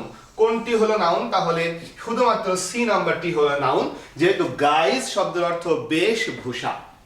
Then 21 number, which one is an adjective? কোনটি অ্যাডজেক্টিভ জানতে চাওয়া হয়েছে। প্রথমটি হলো ব্যাডলি। আমরা জানি ব্যাড শব্দটি হলো একটা অ্যাডজেক্টিভ, গুড এর অল্টারনেট বা বিপরীত হলো ব্যাড। তাহলে এলওয়াই যোগ করলে অ্যাডজেক্টিভ প্লাস এলওয়াই এটা নিশ্চিতভাবেই কিন্তু আমাদের একটি অ্যাডভার্ব, কারণ অ্যাডজেক্টিভের সাথে এলওয়াই যোগ হলে অ্যাডভার্ব হয়। দেন কুইক শব্দটি একটা অ্যাডজেক্টিভ, সাথে এলওয়াই, কুইকলি এটাও একটা অ্যাডভার্ব। লোন শব্দটি হচ্ছে একাকী, সাথে এলওয়াই, লোনলি এটা নিয়ে আমি একটু পরে কথা বলি। হোললি শব্দটা যেহেতু লাস্টে ডাবল এলওয়াই আছে, আমরা জানি ডাবল এলওয়াই থাকলে নিশ্চিতভাবেই এটা একটা অ্যাডভার্ব হবে। সুতরাং প্রথম অপশনটি নিশ্চিতভাবেই অ্যাডভার্ব, দ্বিতীয় অপশনটি নিশ্চিতভাবেই অ্যাডভার্ব এন্ড লাস্ট অপশনটি নিশ্চিতভাবেই অ্যাডভার্ব। তাহলে সি নম্বর অপশনটি অবশ্যই আমাদের উত্তর, যেহেতু চাওয়া হয়েছে কোনটি একটা অ্যাডজেক্টিভ। সো আমাদের এখন দেখো, লোন শব্দের অর্থ হচ্ছে একা, লোন শব্দের অর্থ একা এবং এটা একটা নাউন এবং সাথে যোগ হলো LY, noun plus LY, lonely এটা হলো একটা অ্যাডজেক্টিভ।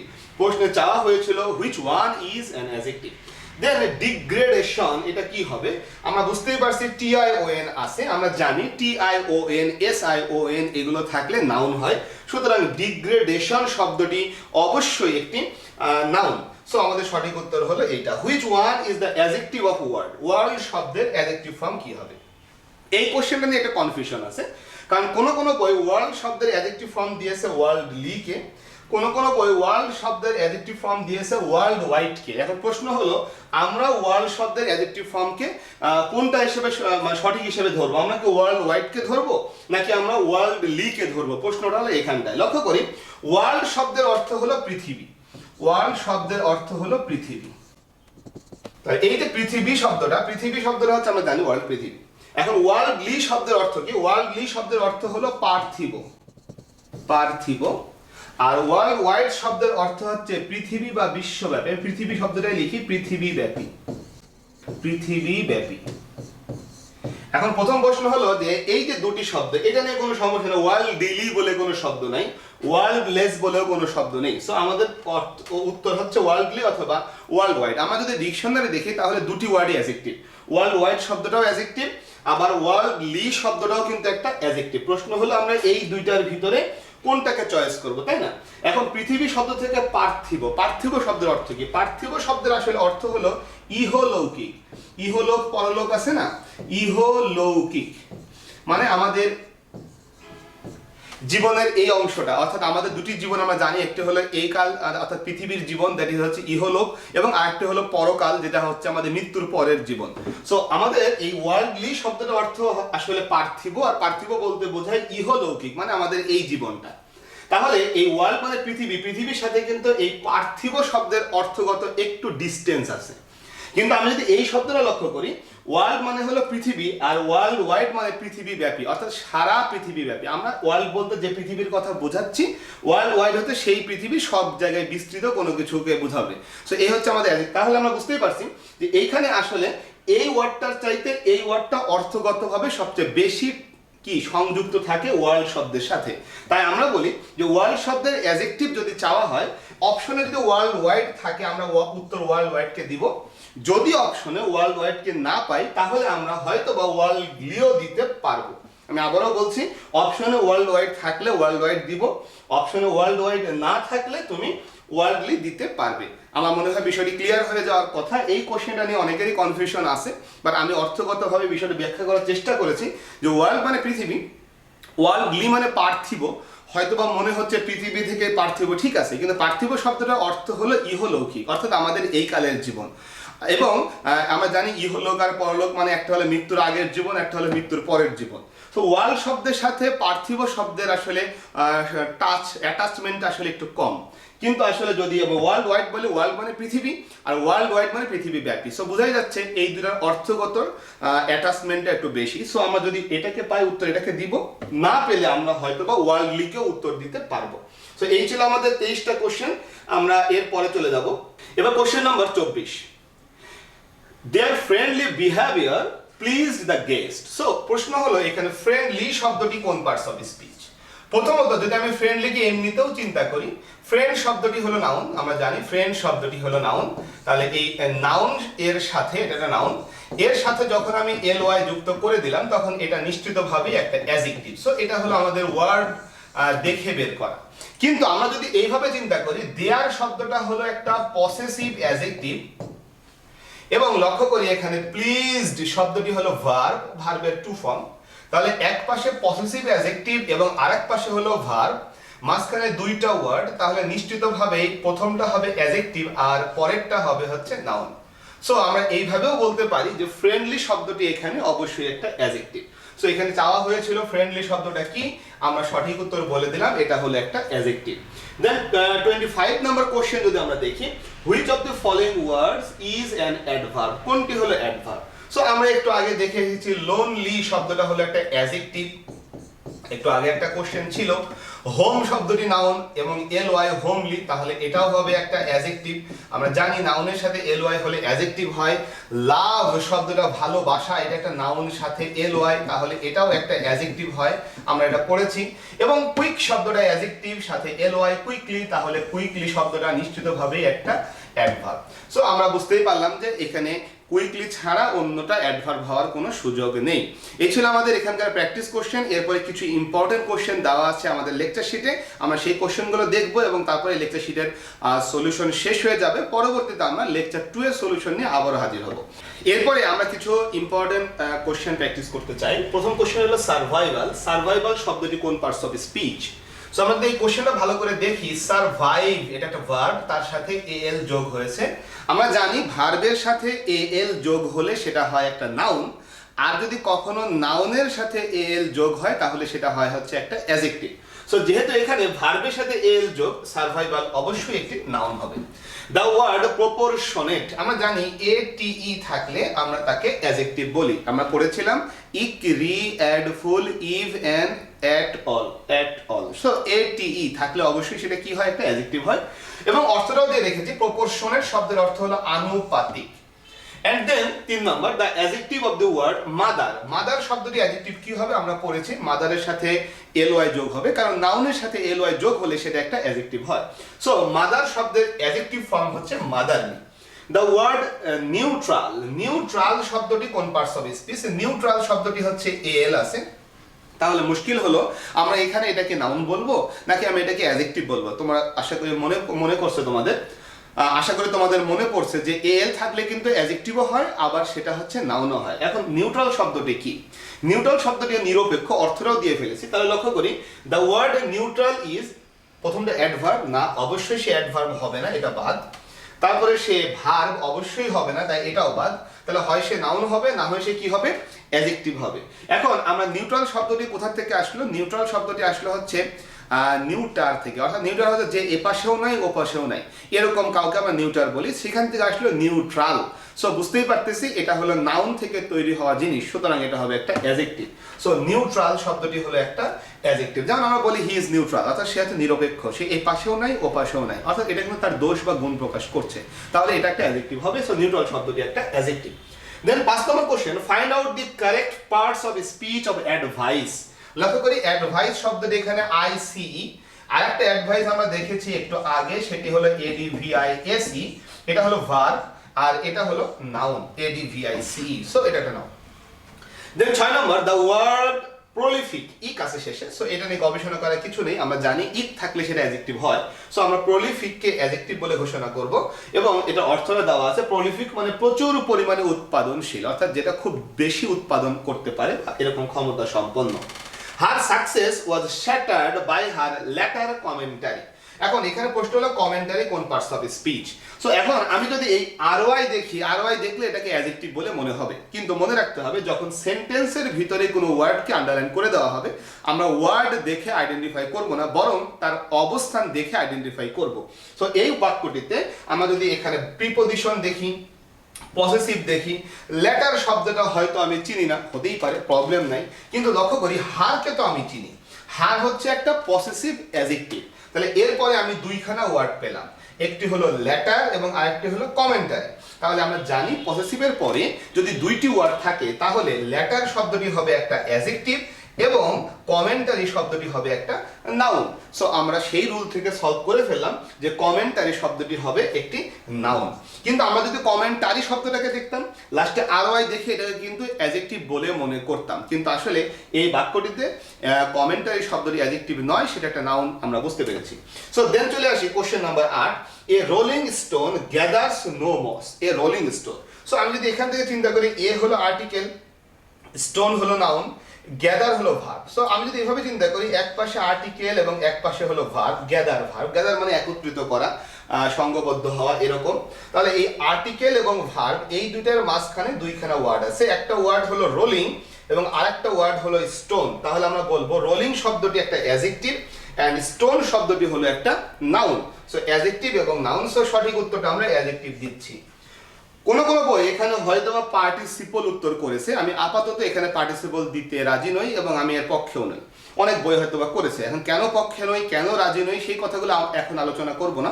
এই কোশ্চেনটা আমরা আরো একবার পড়বো যখন পার্টিসিপল টপিকটি আসবে, অ্যান্ড দেন আমি ক্লিয়ার করবো যে বিষয়টা এই কোশ্চেনের প্রেক্ষাপটে উত্তরটি অবশ্যই অ্যাডজেক্টিভ দেওয়া লাগবে। তবে এখানে যদি প্রেজেন্ট পার্টিসিপল উল্লেখ করা থাকতো, তাহলে বিষয়টা অন্যরকম হলেও হতে পারতো। যেহেতু এখানে শুধু পার্টিসিপল দেওয়া, আমার মনে হয় আমাদের বলা হয় বেস্ট আনসারটি চয়েস করতে। সো এখানে বেস্ট আনসার হলো অ্যাডজেক্টিভ। কেন বেস্ট আনসার অ্যাডজেক্টিভ, কি কারণে, এটা জানতে হলে তোমাকে অবশ্যই পার্টিসিপলের ক্লাসটা দেখতে হবে, তাহলে আমার মনে হয় তোমাদের এই কনসেপ্টটা ক্লিয়ার হয়ে যাবে। যারা লিখেছে এটাকে পার্টিসিপল, আই থিঙ্ক তারা আসলে বিষয়টি ক্লিয়ার না হয়ে লিখে ফেলেছে। সো আমার এক্সাম্পল বা আমার ব্যাখ্যাটি তোমাদের আশা করি পছন্দ হবে যখন আমরা পার্টিসিপল পড়বো। তো এই ছিল আমাদের প্রথম এখানকার 8টা কোশ্চেন। আমরা এরপরে চলে যাই 9 নম্বর কোশ্চেন দেখি। I am in the process of collecting material for my story. এখানে আন্ডারলাইন করা ওয়ার্ডটা কি? এখানে আন্ডারলাইন করা ওয়ার্ডটা হচ্ছে ম্যাটেরিয়াল। তাহলে ম্যাটেরিয়াল শব্দটি কি হবে দেখি। এখানে অফ হলো প্রিপোজিশন, এখানে ফরও হলো প্রিপোজিশন। তাহলে দুইটা প্রিপোজিশনের মাঝখানে যখন দুইখানা ওয়ার্ড থাকে, তাহলে প্রথমটা হয় হচ্ছে অ্যাডজেক্টিভ এন্ড দ্বিতীয়টা হয় হচ্ছে নাউন। সো আমরা বলবো কালেক্টিং শব্দটি হয়তোবা অ্যাডজেক্টিভ, ম্যাটেরিয়াল শব্দটি হয়তোবা নাউন হবে। সো আমরা এখানে ম্যাটেরিয়ালকে নাউন বলে ঘোষণা করছি। দেন 10 নম্বরটা, which of the following words can be used as a verb. নিচের কোনটাকে ভার্ব হিসেবে ব্যবহার করা যেতে পারে? সো এটা হলো মিস্টার, মিস্ট্রেস আমরা জানি, এটা হচ্ছে জনাব, এটা হলো জনাবা। এই মাস্টার মানে হচ্ছে পণ্ডিত, অথবা মাস্টার মানে হচ্ছে পণ্ডিত হওয়া। আর মাস্টারি শব্দের অর্থ হলো পাণ্ডিত্য। মাস্টারি কিন্তু একটা নাউন, মাস্টারি একটা হলো নাউন, কিন্তু এই মাস্টার শব্দটা পণ্ডিত অর্থে বসলে সেটা নাউন হয়, পণ্ডিত হওয়া অর্থে বসলে সেটা হচ্ছে একটা ভার্ব হয়। সো মাস্টার শব্দটি একই সাথে নাউনও হতে পারে, ভার্বও হতে পারে। সো এখানে প্রশ্ন করা হয়েছে কোন শব্দটি একটি ভার্ব হতে পারে। পরীক্ষায় প্রশ্ন অন্যভাবে আসতে পারে, নিচের কোন শব্দটি নাউন এবং ভার্ব দুইটা হিসেবেই ব্যবহৃত হতে পারে, সেই ক্ষেত্রেও কিন্তু আমরা উত্তরটি করব মাস্টার। দেন 11 নম্বর চলে আসি, which one of the following is a verb, কোনটি একটা ভার্ব। সো এখানে দেখি পিনান্স, পেনিট্রেট, পেনসিভ, পেন্ডেন্ট, এখানে একমাত্র পেনিট্রেট শব্দটি ভার্ব। এটা ব্যতিক্রম, বুঝতেই পারছি, এটি থাকলে আসলে অ্যাডজেক্টিভ হওয়ার কথা, কিন্তু পেনিট্রেট শব্দের অর্থ হলো ছিদ্র করে ঢোকা। সো এটা হলো একটা ভার্ব। সো আমরা এটাকে ভার্ব হিসেবে ঢুকবো, এবং পেনিট্রেট শব্দটা সম্ভবত আমরা অনেক আগেই শুনেছি, পেনিট্রেট মানে ছিদ্র করে ঢোকা। Which word is both a noun and a verb, এই যে বলেছিলাম একটু আগে কোন শব্দটি নাউন এবং ভার্ব দুটোই হতে পারে, আমরা মাস্টার শব্দটিকে দেখেছি, সেটা নাউনও হতে পারে, সেটা ভার্বও হতে পারে। দেন এখন এখানে এসে দেখি which word is both a noun and verb. Advice, আমরা জানি আইসিই থাকলে সেটা হয় হচ্ছে নাউন, আর এসি থাকলে ভার্ব। সো এটা নাউন ভার্ব দুটো হিসেবে বসে না। প্র্যাকটিস শব্দটা একই কথা, আইসিই এটা থাকলে নাউন হয়, আই এসি থাকলে এটা ভার্ব হয়। সো এই শব্দটাও কিন্তু নাউন এবং ভার্ব দুইটাই হতে পারে না। বিলিভ শব্দটি হলো নাউন, LIEF, আর যদি বলা হয় বিলিভ, ভি দেওয়া হয় তাহলে সেটা ভার্ব হয়। সো এটা নাউন এবং ভার্ব দুটো হিসেবে বসে না। ব্রাশ শব্দটি আমাদের উত্তর। ব্রাশ শব্দটির অর্থ হলো ব্রাশ, যেটা আমরা দাঁত মাজি, ঘর পরিষ্কার করি, সেটা ব্রাশ। ব্রাশ মানে তুলি বা ব্রাশ। আবার ব্রাশ মানে হচ্ছে ঝাড়ু দেওয়া বা তুলি দিয়ে পরিষ্কার করা। তো সেই ক্ষেত্রে আমরা বলতে পারি যে ব্রাশ শব্দটি একই সাথে নাউনও হয় আবার ভার্বও হয়। সো আমাদের সঠিক উত্তর হলো 4 নম্বরটা। The parts of speech of the word generalization, যেহেতু TION আছে, এটা নিয়ে গবেষণা করার কিছু নেই, আমরা সরাসরি বলে ফেলতে পারি এটা একটা নাউন, কারণ TION SION থাকলে সেটা অবশ্যই কি হয়, নাউন হয়। সুতরাং সঠিক উত্তর আমাদের বি নাম্বারটা, এটি নিশ্চিতভাবেই একটি নাউন। সো এই ছিল আমাদের লেকচার শিটের কোশ্চেনগুলোর ব্যাখ্যা। টোটাল কোশ্চেনগুলো ভালো করে দেখে বুঝে এরপরেও যদি সমস্যা থাকে আমাদের পরবর্তীতে আরও একটি সলভ ক্লাসের ব্যবস্থা রাখা হবে। আশা করি আমাদের এই কোশ্চেনগুলো বুঝতে কোনো সমস্যা থাকবে না। সো আমরা এই ক্লাসটা আজকে শেষ করতে চাই, পরবর্তী ক্লাসটি দেখার আমন্ত্রণ থাকলো। সেই পর্যন্ত আল্লাহ হাফেজ।